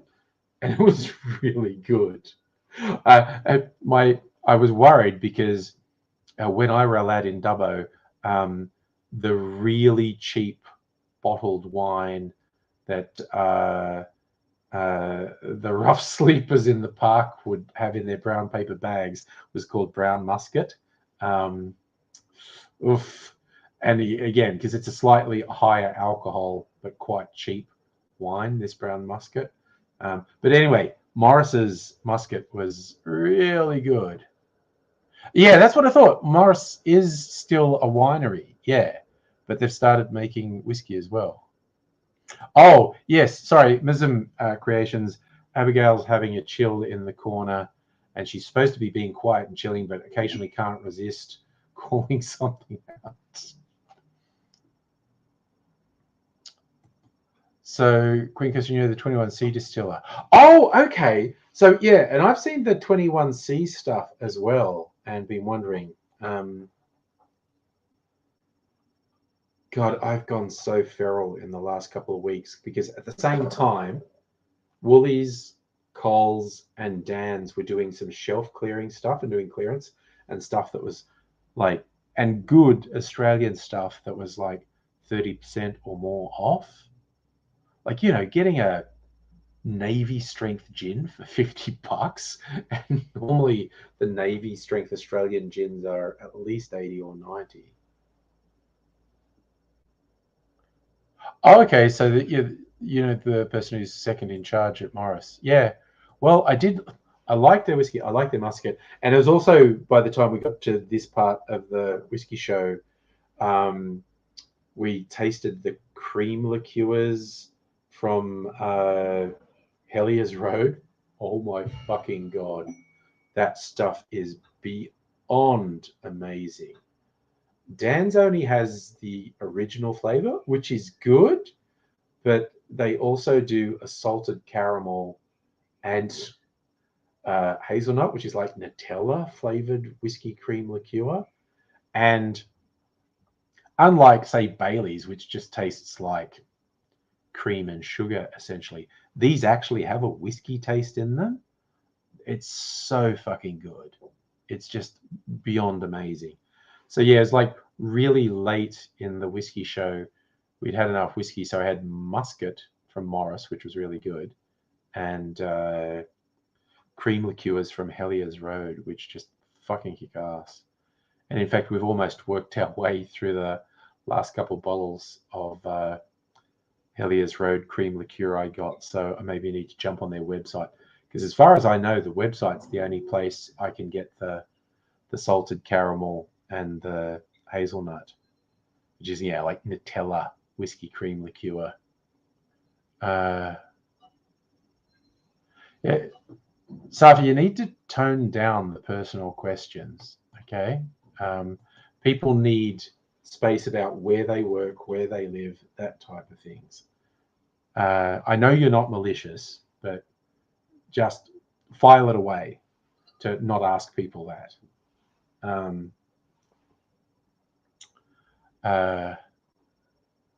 People will provide information that they want to, but it's all good. Yes, thanks to Woolies and Coles and Dan's having clearance stuff at the same time, I've gone absolutely feral, and in a couple of weeks bought like a year's worth. Like if that was all the alcohol I had, it would take me a year to get through it. And it's not all the alcohol I have, just by the by. Just throwing it out there.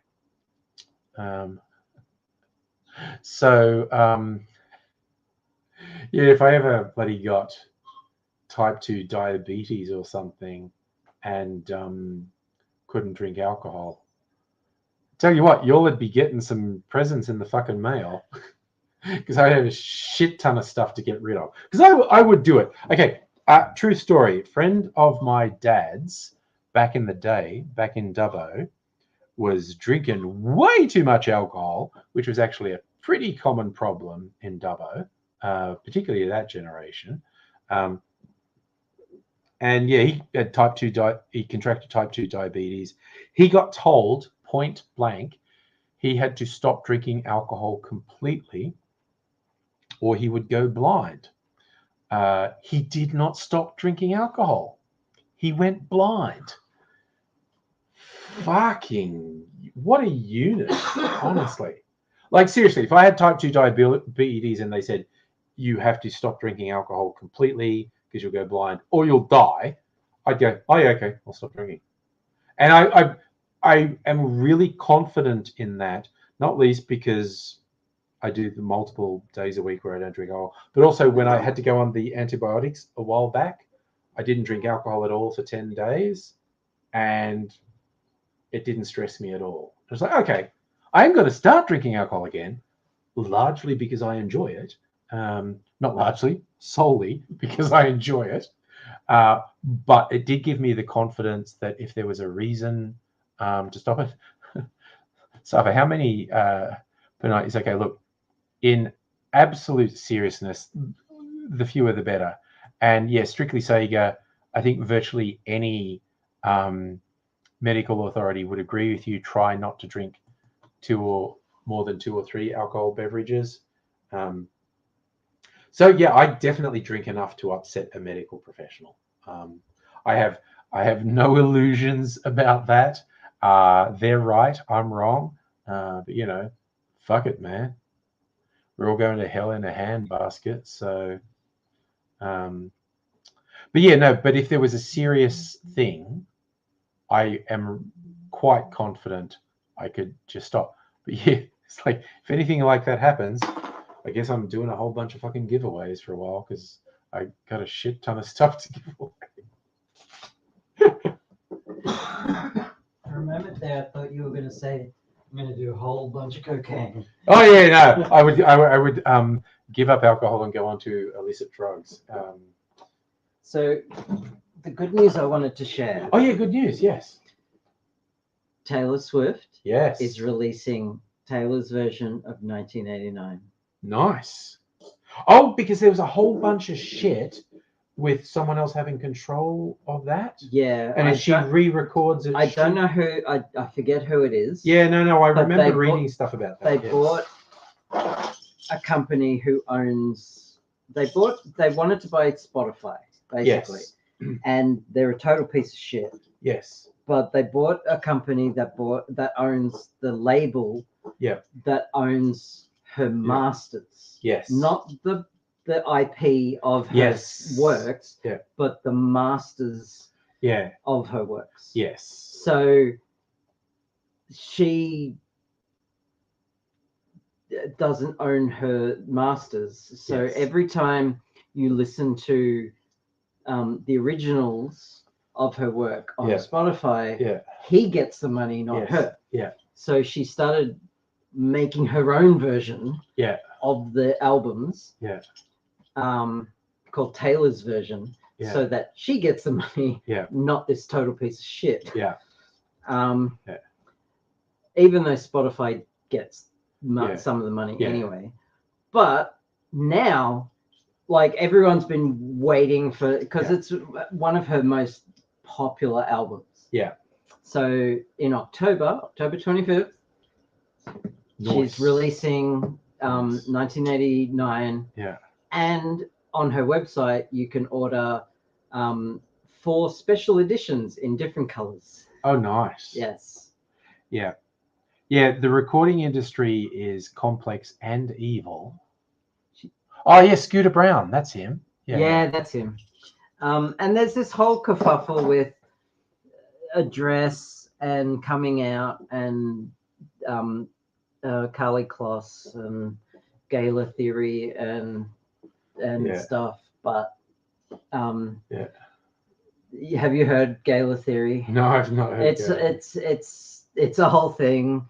Does sound like a whole thing. Because she's actually bisexual and has been dropping hints in her lyrics for decades, and in coded language that's like queers have been speaking for ages. Yes. And the straights just don't pick it up because it's coded language. That's how codes work. Yeah.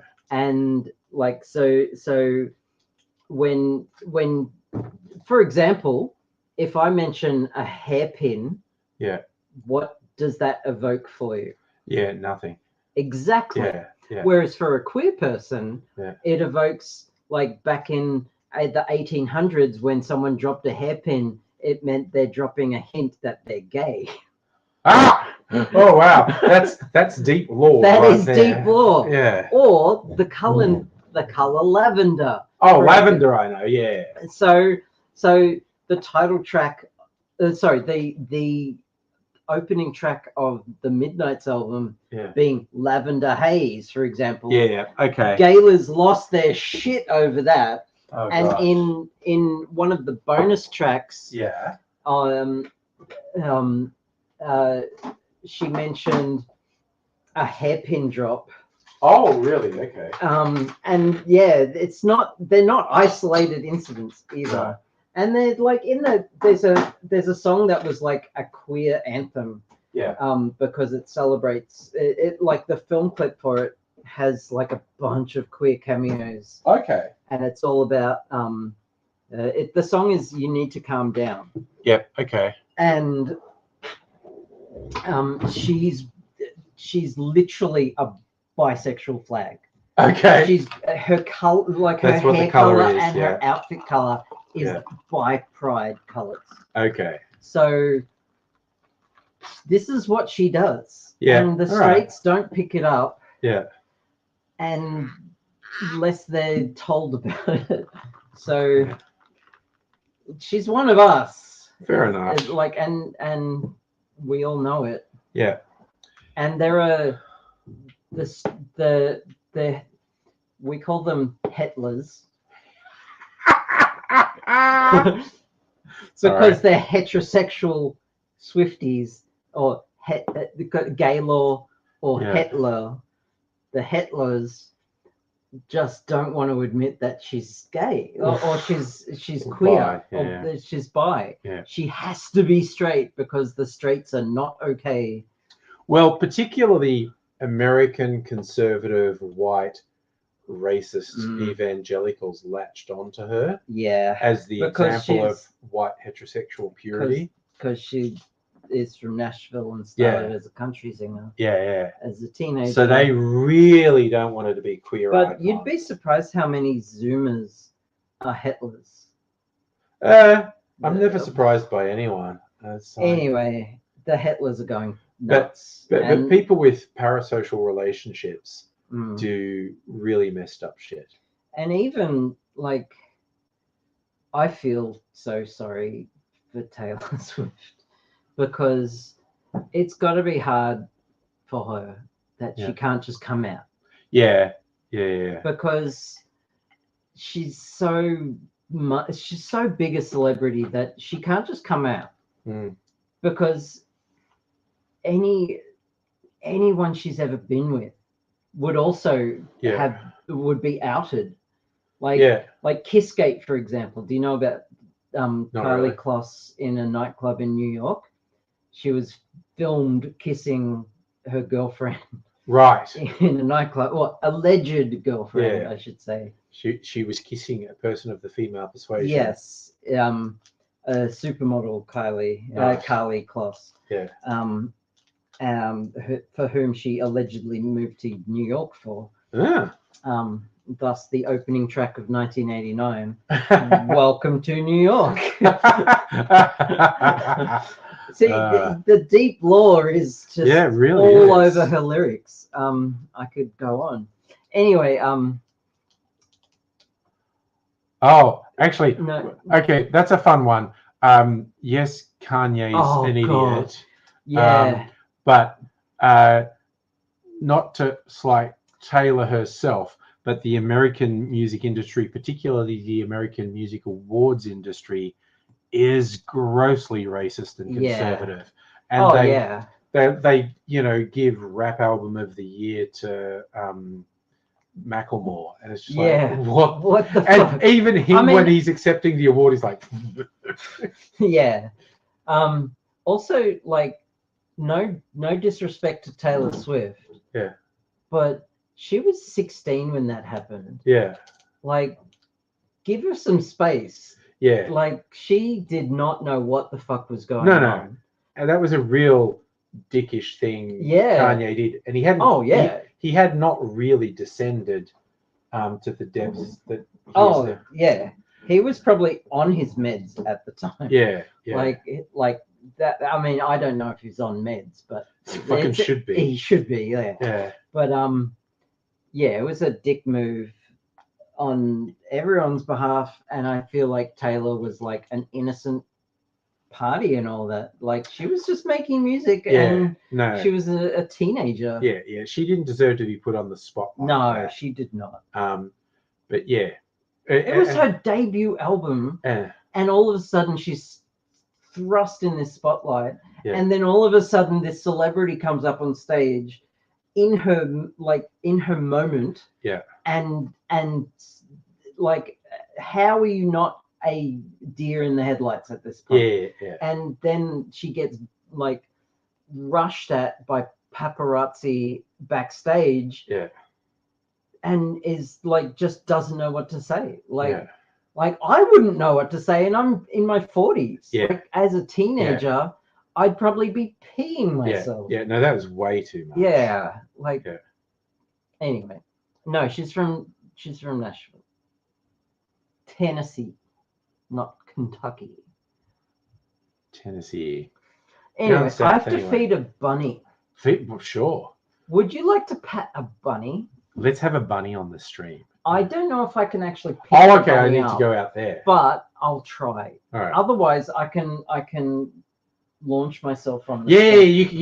you could share the bunny On on the stream. I can try and pick the bunny up, but I don't think the bunny likes me that way. Fair enough. So should we say see? Plus, I if the bunny's eating, it won't want to be picked up. I literally know next to nothing about Taylor Swift. So Yeah. So I got food. oh yeah, bunny food, But, well, it's spinach and rocket. leaves. It's the food that my food eats. Ron Swanson. Ron Swanson. Was that funny? There were two series at the time where the general politics and the writers, they were left progressive, and there was a central character who was this extremely conservative man Mm. who was portrayed really sympathetically. Yeah. Like you had Alec Baldwin's character in 30 Rock. I never watched 30 Rock.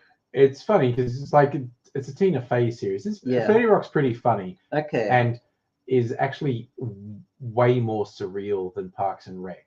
Oh, okay. Like because it's TV, so it's just insane. Yeah. And Alec Baldwin's hyper conservative studio exec who just thinks Tina Fey's character just, Jesus Christ, calm down, Lemon. Okay. Fair enough. The line of his that epitomized him to me and really made me laugh. He was supposed to be giving a speech to accept some award or other, and he'd been asking Liz Lemon to like write a speech for him because she's good at that shit. And it comes to like Friday night after work, and he's dressed in a tuxedo and is talking to her, and she's going, "Oh my god, I didn't do the speech." And he goes, "It's not till next month, Lemon." He goes, "Why are you wearing a tuxedo?" Then he goes, "It's after 6 o'clock, Lemon. We're not farmers." What? That's such a good line. What? He's like dressed in a full-on tux because it's after 6 o'clock and we're not farmers.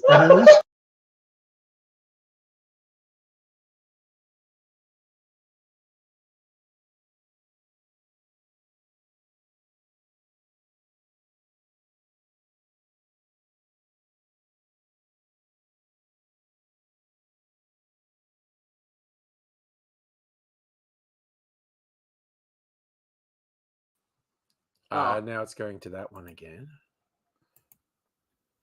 But the audio is connected. Is audio connected? Yeah, so they can probably hear us. Cool. Oh god, no, I can't even see it now. Oh shit. NBN. It's just paused. Angry pooped. Yeah, what happened? I don't know. It just said fuck you. Oh, okay. I don't know if we unplug it and plug it back in, if that would work. They can hear us. Yeah, they can hear us. I can see that's saying we're talking. Yeah. Alternatively, we could just pull that bit of paper off and have the shitty onboard webcam. Oh, we could try it. I mean, that will work. Yeah. Okay. Honestly, I look less bad on that. This one makes me look fat and old. I better not stand up then. I'm less red and blotchy is all I'm going to say. It's also at a weird angle, so... It is. No, that's... Get. All right. Okay, that's better. All right. Yay! So we're good. Okay, I have to feed the bunny. So... Which I always thought, that's like some sort of not a metaphor. Sex metaphor, but yeah. But that's just how my mind works. So, yeah, this laptop had, I don't know, been fighting with, I don't know if it's to do with StreamYard or just the webcam. So now we're on a lower res built-in laptop webcam, but we're all good. We're all good. Yeah, that kind of did look like she was walking out with a big bag of weed. With drugs for the bunny. How? So what's the? Okay, this entire thing is only 8 standard drinks. So I drunk about half of it. So that's about 4 standard drinks. That's okay. So if it doesn't work, I mean, if I by myself, I might be desperately scrabbling around for technical things, but Dr. Abigail knows the technical things better than me, and it's just being weird.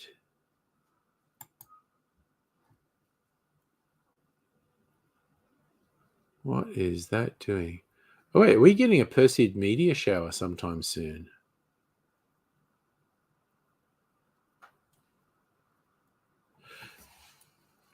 Yeah, Safa, this is actually this raspberry liqueur.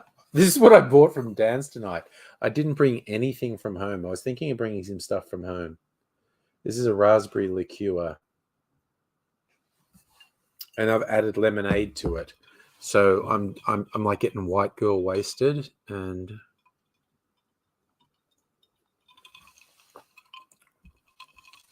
where's you got a cocaine bear sign? It's Will's. I still think it's hilarious they made a movie out of that because that was inspired literally True by events. it was inspired mostly by a tweet because there was a story that a bear ate a bunch of cocaine and died. Yeah. And the tweet was, yeah, but for about 20 minutes, that bear was the apex predator of the planet. It was a huge bear ripped off its fucking head on cocaine. It found a parcel of cocaine dropped by a drug cartel. Yeah. And was just high off its face. Yeah. And it died really quickly because it overdosed. Yeah. So the movie is not so much inspired by the event as by the very popular tweet that someone said, like, for a brief moment, that was the most dangerous apex predator on the planet. So a bear on cocaine. Will found this sign on the side of the road. Yeah. As part of a viral marketing campaign for the movie. Yeah. Actually, because you can see... there's holes in it. It was attached to a fence. It was attached to a sign, a post, or fence, or whatever. Or whatever, yeah. And he just took it down and brought it home. I would have. If I saw one, I absolutely would have done it. In teenage fashion. I would have definitely took it down before the movie was released. Yeah. He had not heard of the movie before that. Oh, it was just the sign. The sign itself was just a the sign. Yeah. He had no idea what the fuck it was advertising. And he brought it home and was like, what the fuck is going on? Yeah. What the fuck is a cocaine bear? And I had to tell him, it's a movie. Yeah. And he's like, what? Yeah. It's what we could charitably call a high concept movie. High concept, low bar of execution. Yes, it was awful. I did not hear great things about Cocaine Bear. It had a very small budget. Yep, and it showed. Yeah, it was not great. That's wild. Yeah, Strictly Sega agrees it was a boring film.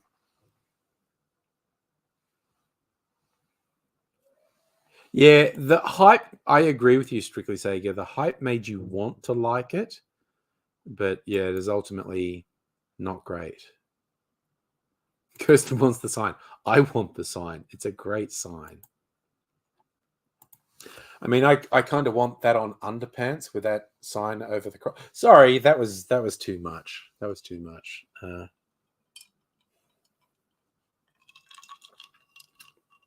Okay, I am going to share with you now a true story about okay, I'll give you two true stories about underpants. They happened at about the same time when I was at uni.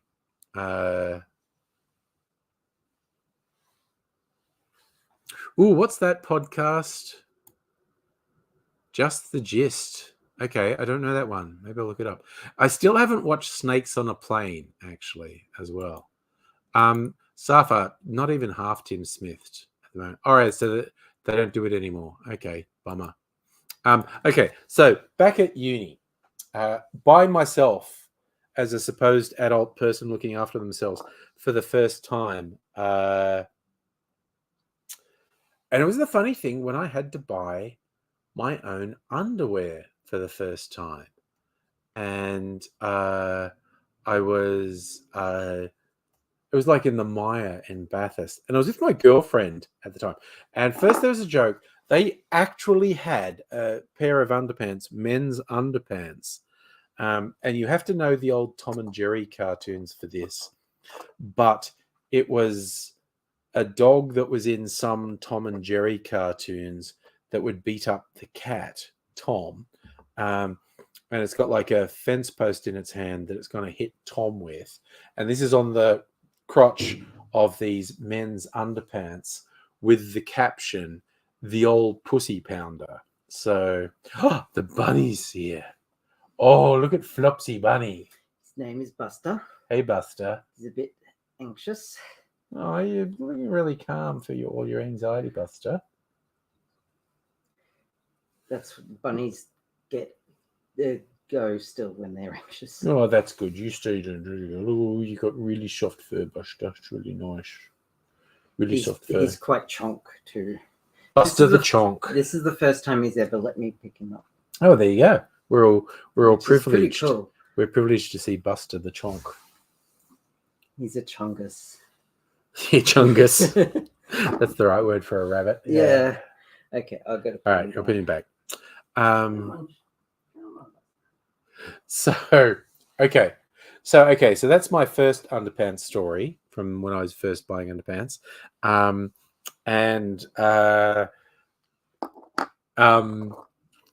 So in Maya, to get in Bathurst to get underpants, and the guy in the menswear department, he's pretty camp, which I guess is kind of common for someone who's working in menswear in Maya.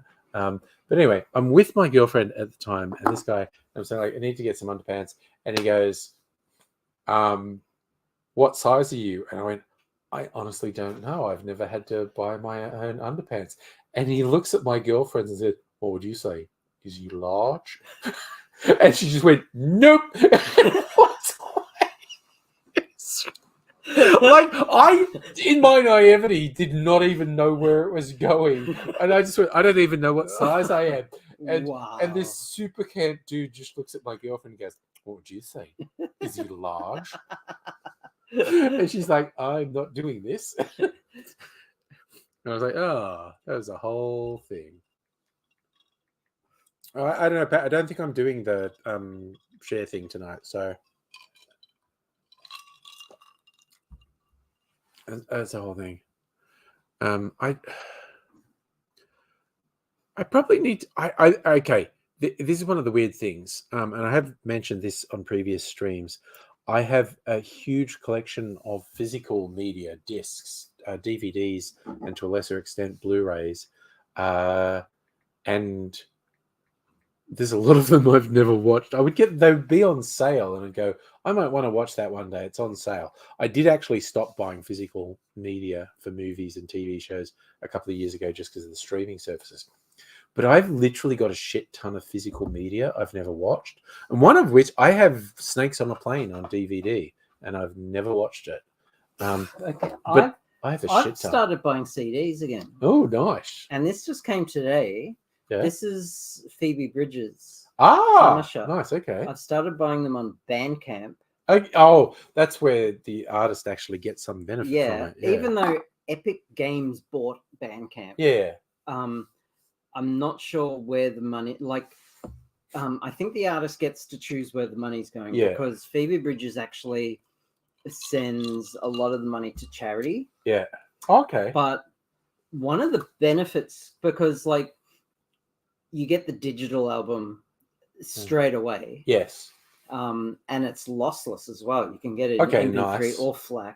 Yeah. And I ordered the CD, which just it took a couple of months, but the artwork in this thing is phenomenally good. Nicely designed package. It's extra. It's art. It's actual hand-drawn artwork. That's a thing of beauty. So beautiful. So no regrets whatsoever. Yeah. Okay. So yeah. Absolutely amazing. Yeah.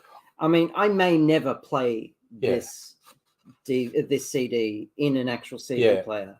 Yeah. But I'm not going to stop buying CDs. Yeah. Yeah. Well, it's Bandcamp's interesting because I remember seeing a thing from an independent artist who, appears to be doing reasonably well. They get lots of plays on Spotify and other streaming things. And they showed, with my accountant, I got a calculation of my income for the last year.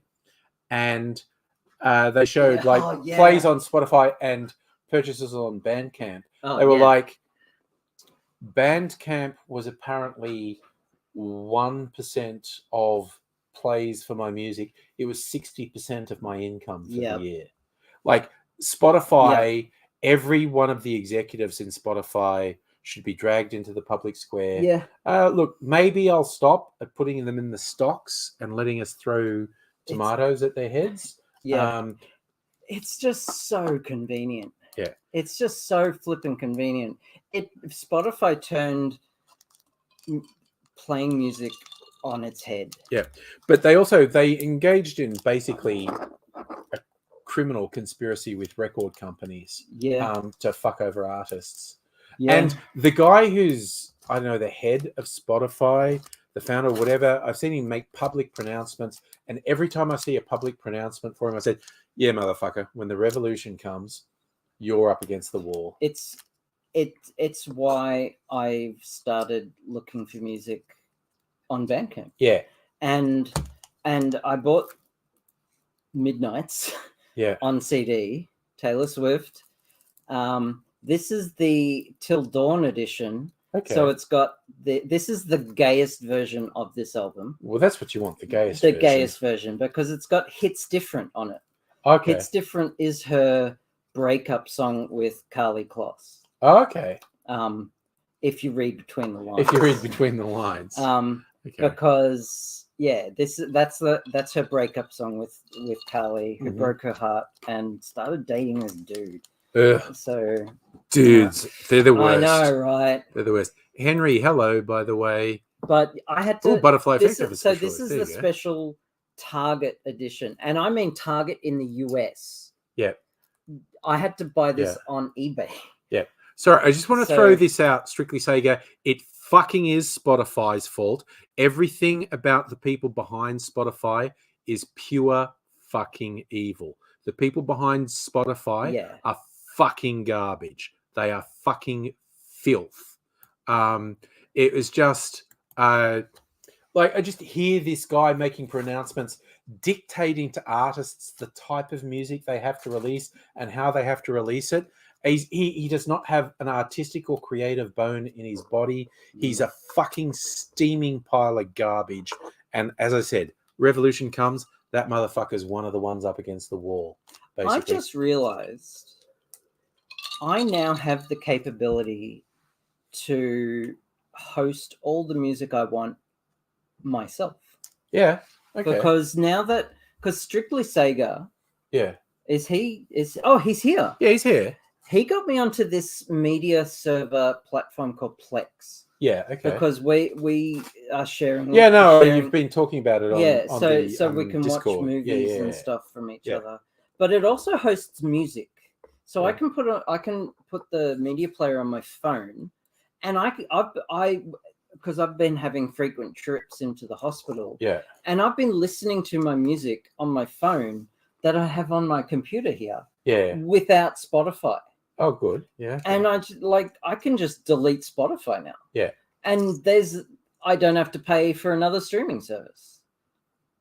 Yeah, as the That's and also awesome. Strictly Sega, I do want to specify when I talk shit about Spotify, I am not talking shit about any user of Spotify. I'm not. Yeah. I'm talking about the corporate fucks who run it. Yeah, because I use Spotify. Yeah. Like Spotify makes it. Spotify has been made to really fucking hard. It's really fucking hard to hate Spotify. Yeah. It's so convenient. Yeah. And so easy to use. And share and make playlists and share your favorite songs. Yeah. And it's so easy to use. Yeah. And it's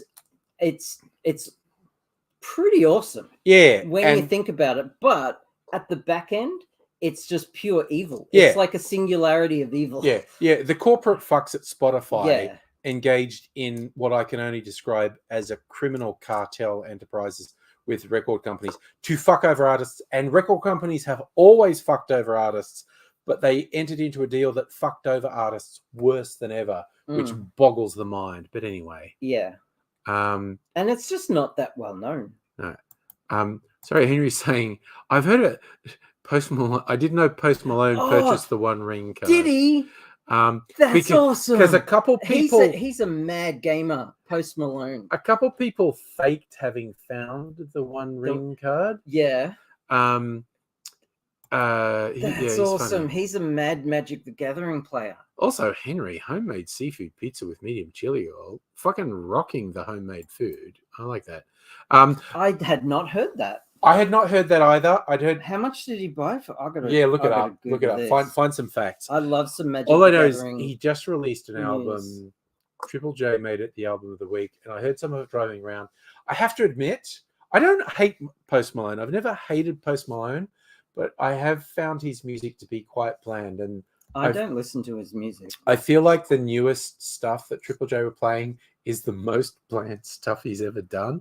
Like it's moved further away from hip hop. Okay. And it's more like kind of yacht rock. Post Malone bought the One Ring card for $2 million. That doesn't even seem like that much for a unique item, but it's the most expensive. It's now the most expensive card. It's. Oh, Richie. Okay, there's a pal of mine who knows technical stuff. Are you downloading your music or purchasing it and backing it up? Yes. Yes. Please don't ask people to admit to criminal activity on the stream, Richie. Richie, what are you doing, buddy? Yeah, the answer is yes. The answer is yes. But it's not publicly available. That's the thing. Only I can access my music. Henry, so it's not.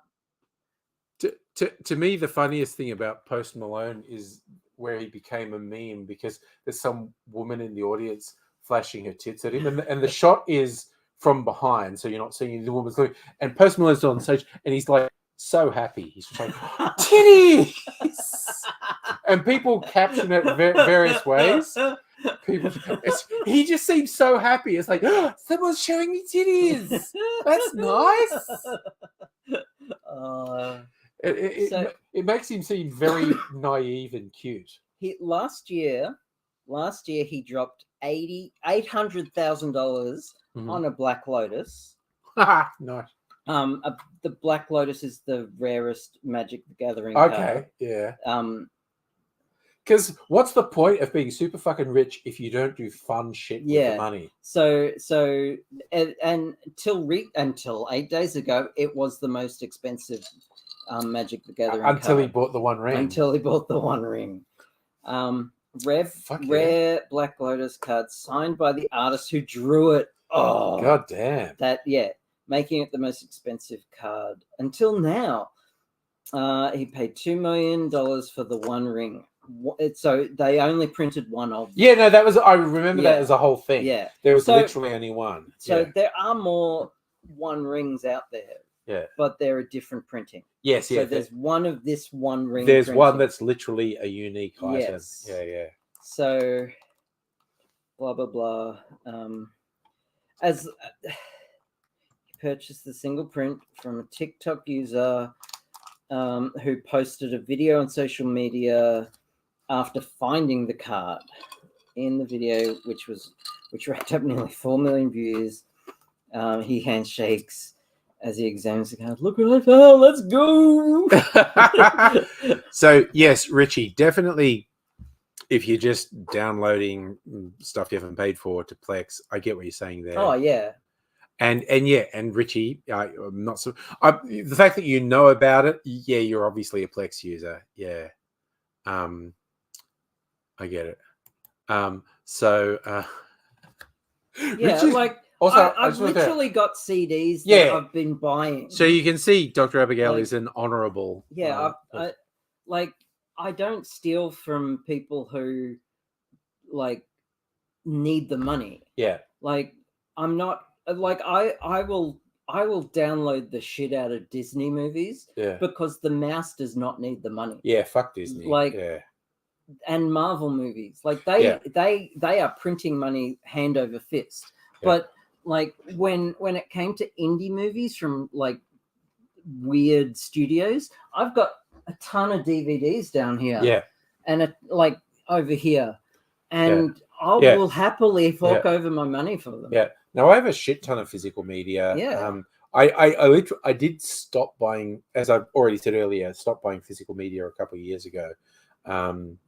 But as someone on the stream suggested, I don't even remember who, I should, on my cocktail channel, should do booze and music things, because I've got milk crates full of vinyl from the 80s, where I bought it. Like, Yeah. it's like I can't even say this without sounding like the worst hipster on the planet, because you've got stuff on vinyl, hipsters.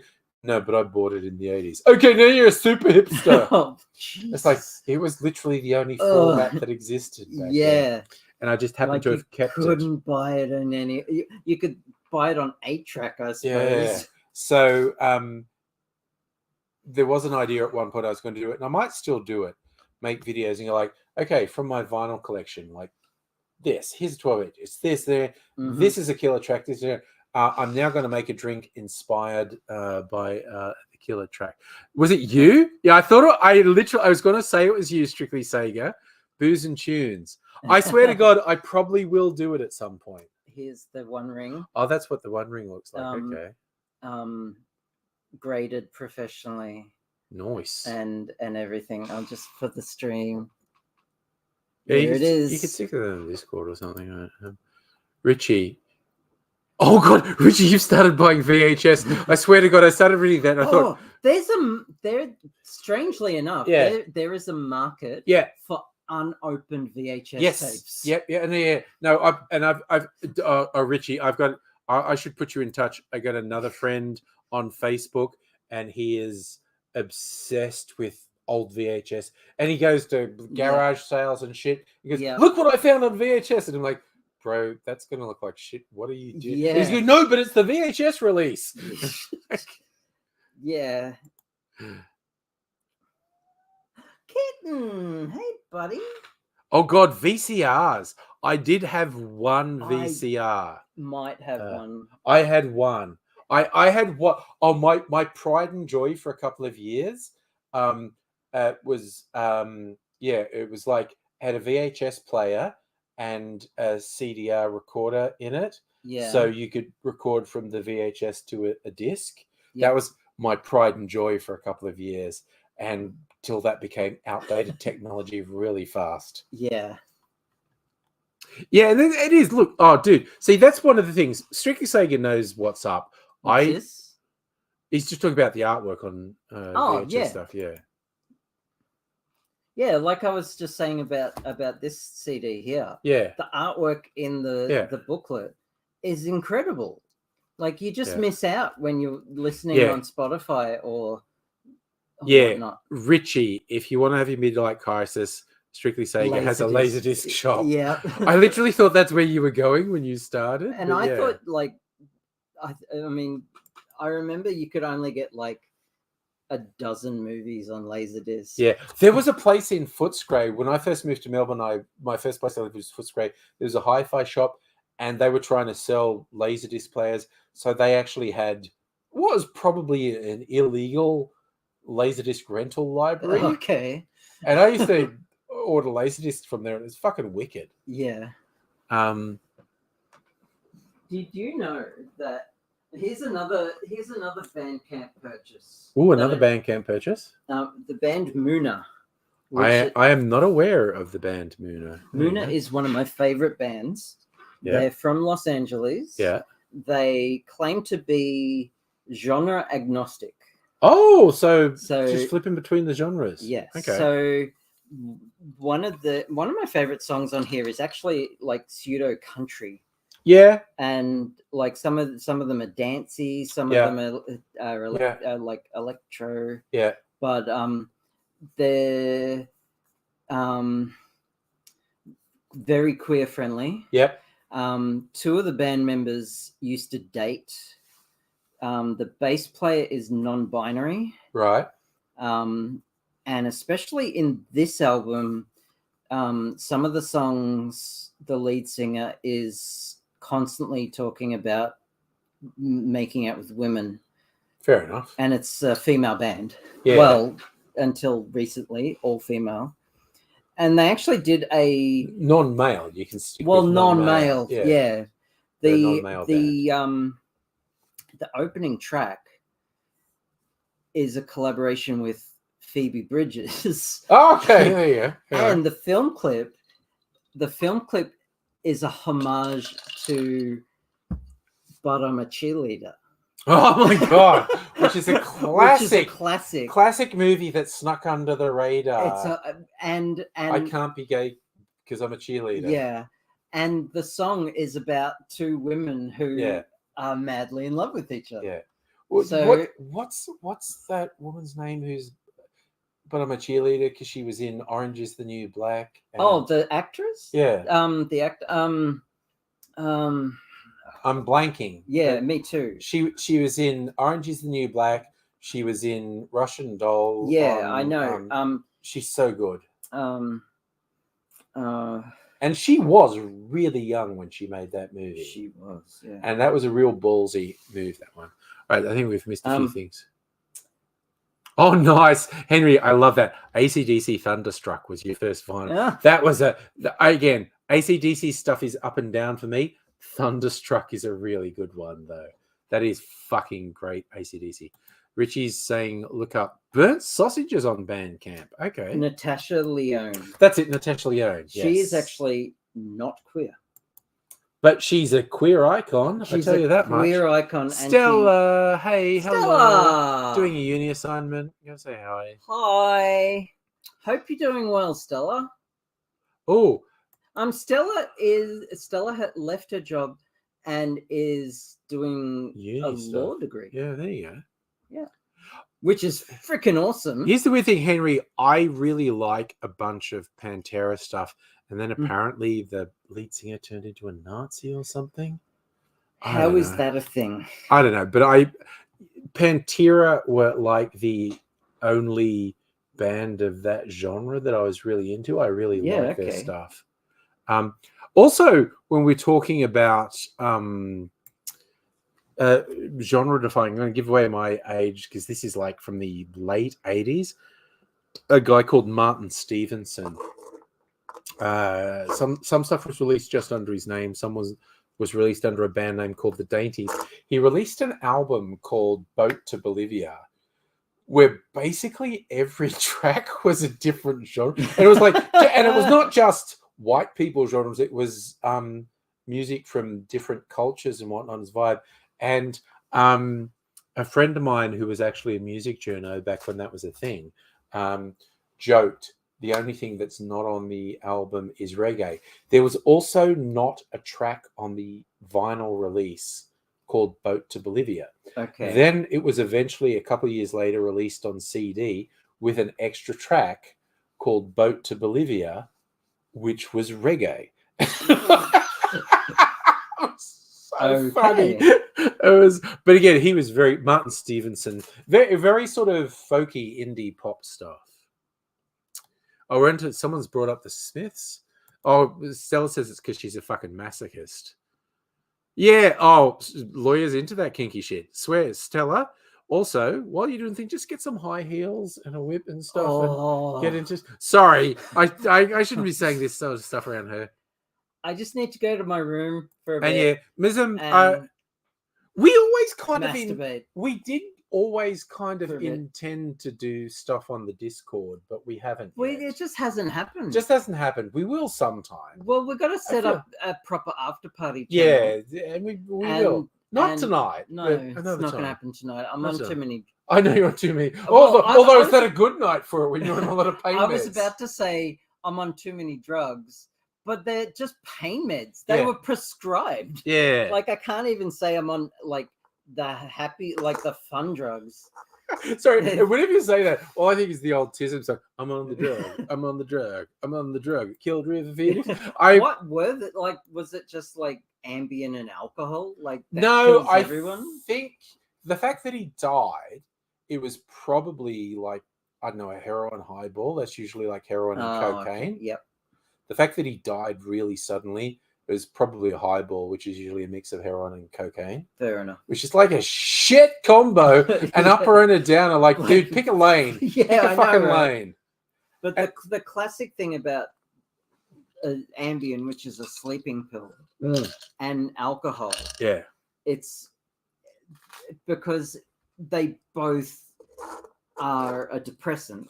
Yeah. And not a depressant as in they make you depressed. They're No, a depressant as in they depress your Body function. body functions. So the sleeper puts you to sleep, and the alcohol suppresses a lot of your like nervous system. Yeah. And eventually your body just stops breathing. Yeah. And you're asleep and you don't even know it, and you just stop breathing and die. Yeah, no, it's a bad it's- combo. It's a really dangerous combination. I just said combination. oh, look out. Stella's already got the gear. Okay, so I'm gonna go Yeah. to South What was to there? Western Australia. I'm gonna hop I'm on in a my plane rack tomorrow. for a while. Yeah. Yeah. Oh dear. See you later, everyone. I'm just gonna be on Yeah. a plane for a few hours. Yeah. I love, Strict Sagan Off drank the to slab that Bonds got drunk, ejected someone's hair and drank, Stella's place. cooked a seat and loose given mum's sausage sandwich. Again, for those who don't know, a bunch of them are obvious death things. Mama Cass from the Mamas and the Papas from some folklore actually choked to death. Okay. Which may or may not be true. But anyway, I do remember oh God, I'm trying to remember who it was, but it was some American pop star who came to Australia, and I don't know, was in Triple J and found out about the song about River Phoenix, and they'd been afraid of River Phoenix, and they were really angry and they were ranting and going, Oh yeah. who the fuck was this? I'm gonna fucking fuck them up. And everyone at Triple J is trying to say, no one actually knows. I do. Well, people know now, but in the 90s. I knew in the 90s. Oh, there you go. Well, you knew. Because one of them was my Year 12 English teacher. Oh, okay, yeah. Like, okay, I wanna point something out Yeah. because this affected me today. The new 60 days. Oh, yeah. Okay, because yeah. I literally got one of my medications and look at that glorious price right there. 0.00. $0. I hit my Oh, you hit that I hit the the cap. PBS limit. hit the Yeah. So all my prescription medications from now to the end of the calendar year free. Fuck yeah. Fuck yeah. I love telling that to usually- Americans. Usually Sorry. it hits in November Yeah. or early December. Yeah. But it's freaking August and Yeah. all my meds are now free. A couple months of free meds. Nice. I know. You it's should great. get sick with some other stuff just to get free meds. Oh, I'm an awful person. Sorry. Maybe not. Yeah. I think I've got enough going on. Oh God. Okay. See, Henry Dar. Yeah, Triple J recently did the hottest 100 of like aversion covers, and I was like, and as soon as they said it, again, well, okay. So after the Bulls on Parade gets number one, what else is in there? And it didn't get number one; it got number two. The number one. Didn't the Wiggles get number one? No, not even close. Oh, okay. Bummer. The number one was quite good. Denzel Curry. And I love it because Denzel Curry's a rapper. And I've seen a few react videos on YouTube from people who are into heavy metal. So, like, you know, reacting to Denzel Curry. And they get blown away. Because it starts, I love it. Because it starts off, he's got a band in the studio. And they're doing a pretty sort of straight ahead version of Bulls Parade. Wow, wow, waka, wow, wow, wow, wow, wow, waka, wow. And it's kind of normal. And Denzel Curry's just like rocking and stuff. And then it comes into the vocal. And as soon as he hits, come on now! And it's just like, oh my God, this guy has just the dial's just gone to 100 from the start.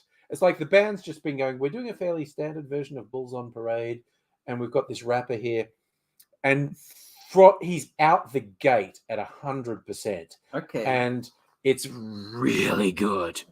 And he throws a rap in the middle of it of his own stuff. But holy fucking shit. It's like, oh, this is feeling like a down the line cover of Bulls on Parade. Like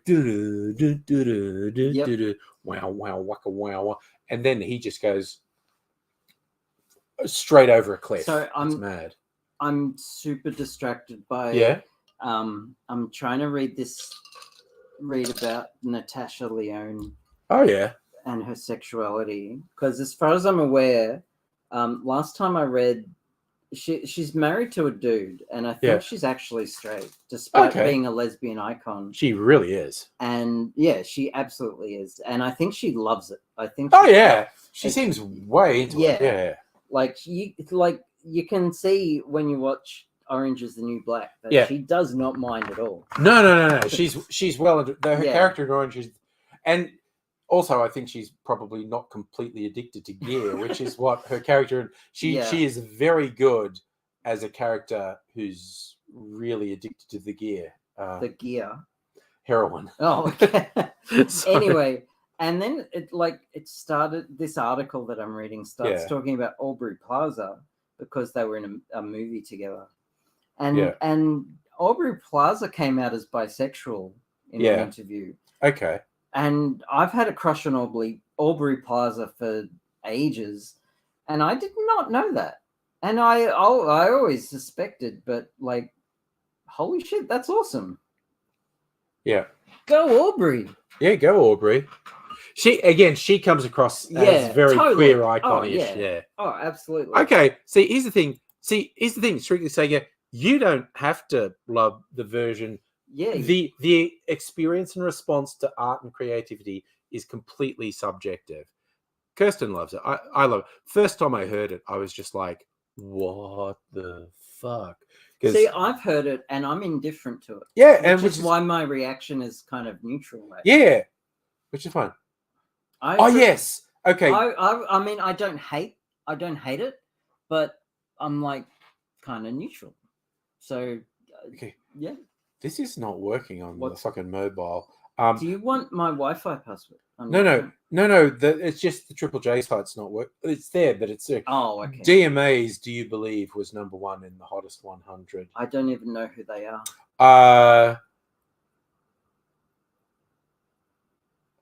But the original Do You Believe, that's Cher, isn't it? Do you believe I don't in know. life after I mean, love? I know that song, but is that the song that they're covering? Yeah. I really don't believe I'm strong. That's Cher, isn't it? Yeah.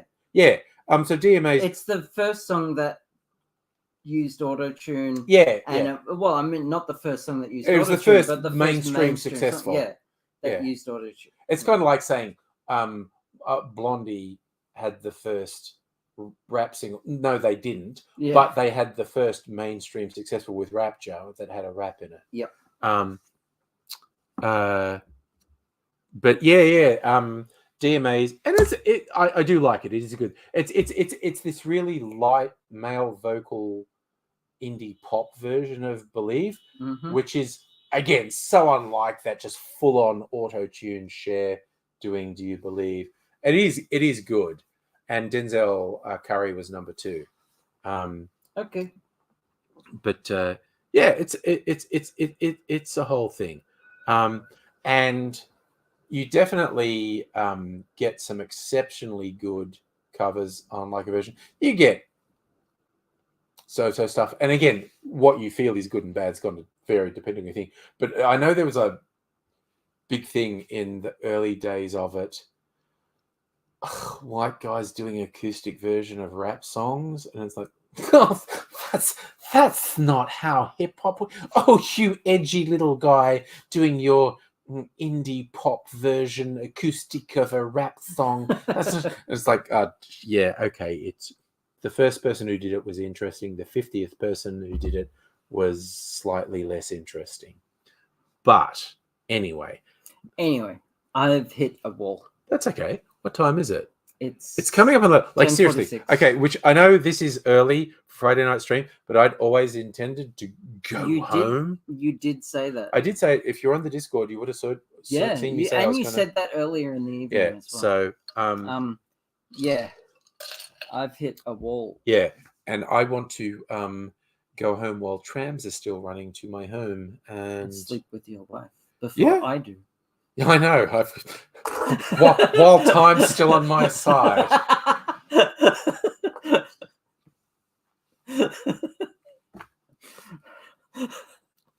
Well, I mean, there's always Grasshopper's wife. She's up for it. Yeah. It would be super funny if he had just popped in at that exact moment. Like, oh my god, I was just coming to say hello, and you're hitting on my wife again. Yeah, I know. Oh dear.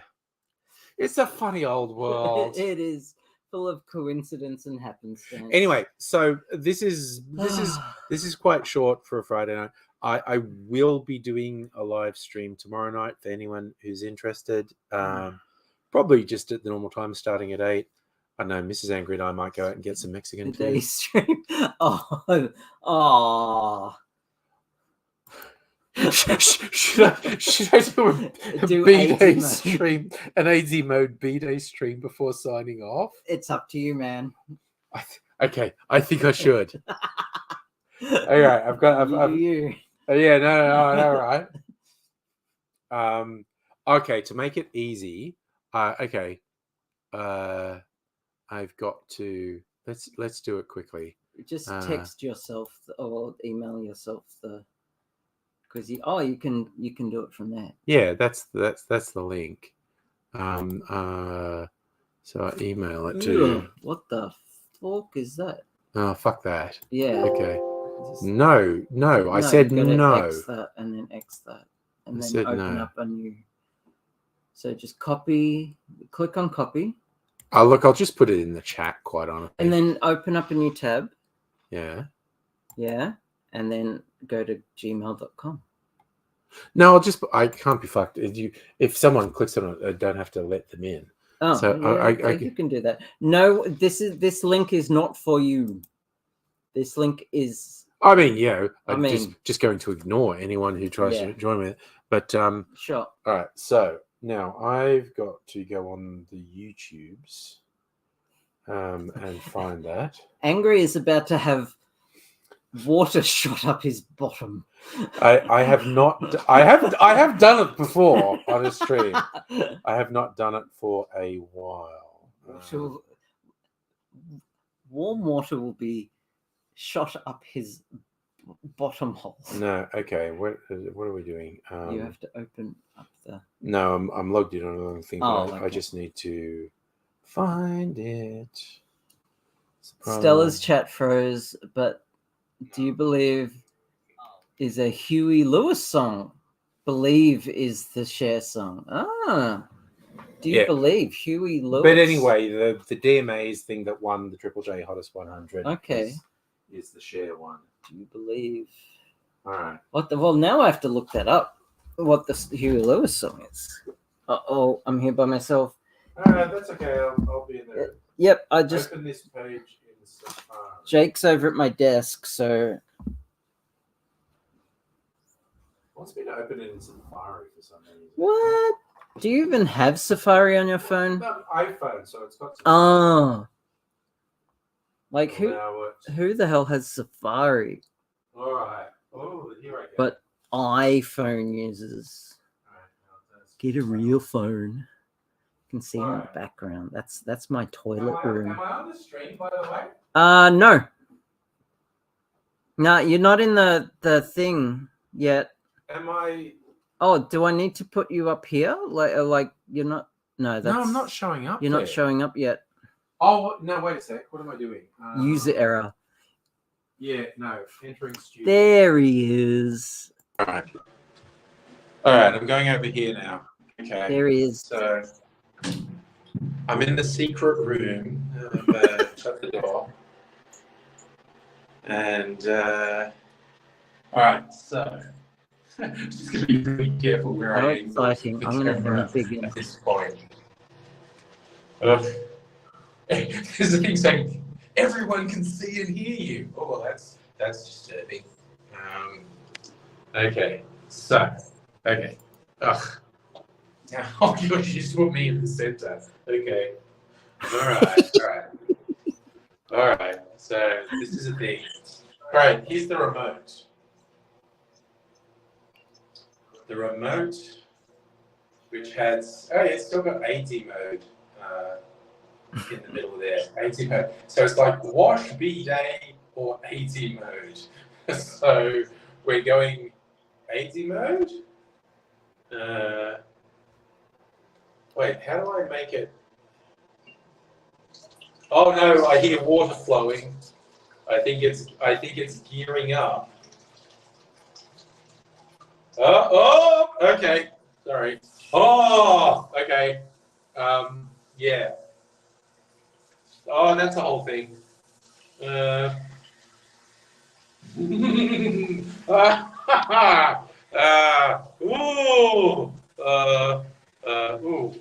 Okay. That's working with just a reasonable amount of force. It's warm though. I mean, I appreciate that it's warm. Ooh. Oh my God! How long does it go on for? I don't know how long it goes on for. Oh my God! Just like, oh my God! Just quite. Oh my God! Quite a volume of warm water being aimed at me with a considerable amount of velocity and force. God damn, how long is this going on for? Oh my God, they don't call it AZ mode for nothing. Jesus Christ. Okay. I mean, honestly, it's not bad. I don't want anyone to think it's bad. It's not. It just keeps going, which is, yeah, again, somewhat like AZ. Just keeps going. Good Lord. I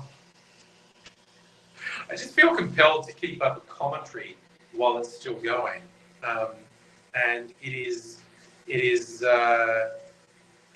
absolutely still going. Good God, there's no little display that tells me, oh my God, it stopped. Oh, good God. All right, I'll be out in a minute.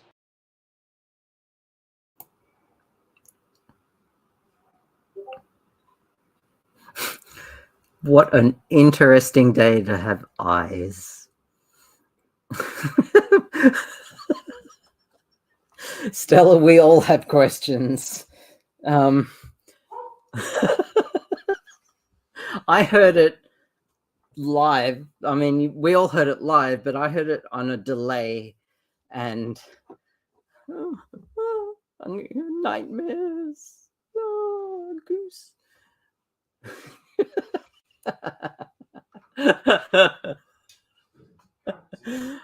Oh. It goes for about 2 minutes, I think. I don't know. I've never timed it because I've only ever used it like twice. I've only used it twice. That was my second time. Oh my God. Okay, it's the thing I do for the stream. Things you do for likes. Oh, AZ mode, quite honestly. Jesus. Okay, so that's probably that's a sign off. That's a sign off for the evening. The royal cleansing is done. I don't know if anyone's like going to get a tram home. I don't know if anyone's going to read anything into my expression and go, "Are you okay?" And I go, "Gee, don't answer." Because if you ask, I'll tell you. You've only got yourself to blame at that point. Okay, so that's a sign off for the evening, yep, I will be doing a stream tomorrow night. We'll see how that goes. I'm going to head home now. So all you fun and funky people, take care. No cherry. Yeah, you just got an anal squirt instead. Oh, I know. Oh, my poor innocent. Oh, Stella has a massage function. It's quite mild, and you can. I'm sure there was a stop button. There is a stop button. I'm sure there was a stop button. So, is the massage the seat massaging, or is the massage the water pulsing? Because mine has a massage pulse. Yeah. Of the water pulsing, which is as well, which is quite excellent. I was about to say it's clearly sexual. If there's a massage function. It flicks the bean if you know what I mean. Oh yeah, all right. So that's hashtag Angry Aussie OnlyFans. Good Lord. Didn't hear that, Goose. No. So anyway, if you're around tomorrow night, I'll do a stream tomorrow night. Is the water basically? It is water Making a ring around you. Yep. Okay. Yep. Yep. Whereas AZ mode was very Basically, a super soaker, unidirectional. unidirectional super soaker straight up the dot. Well, before we called it AIDS emote, it was just called enema. Enema, Yeah. yeah. And it, I mean, it honestly doesn't fucking No, like, but it's pretty it's fierce. quite forceful. It is a very strong stream of water. And I've had it set with half force. Yeah. Okay. So it could have been worse. Oh, okay. Jesus. Oh, okay. Well, strictly Sega, if we haven't set you up for John Waters movies, nothing will set you up for John Waters movies. Yep. Going to bid you fine people farewell. See you another time.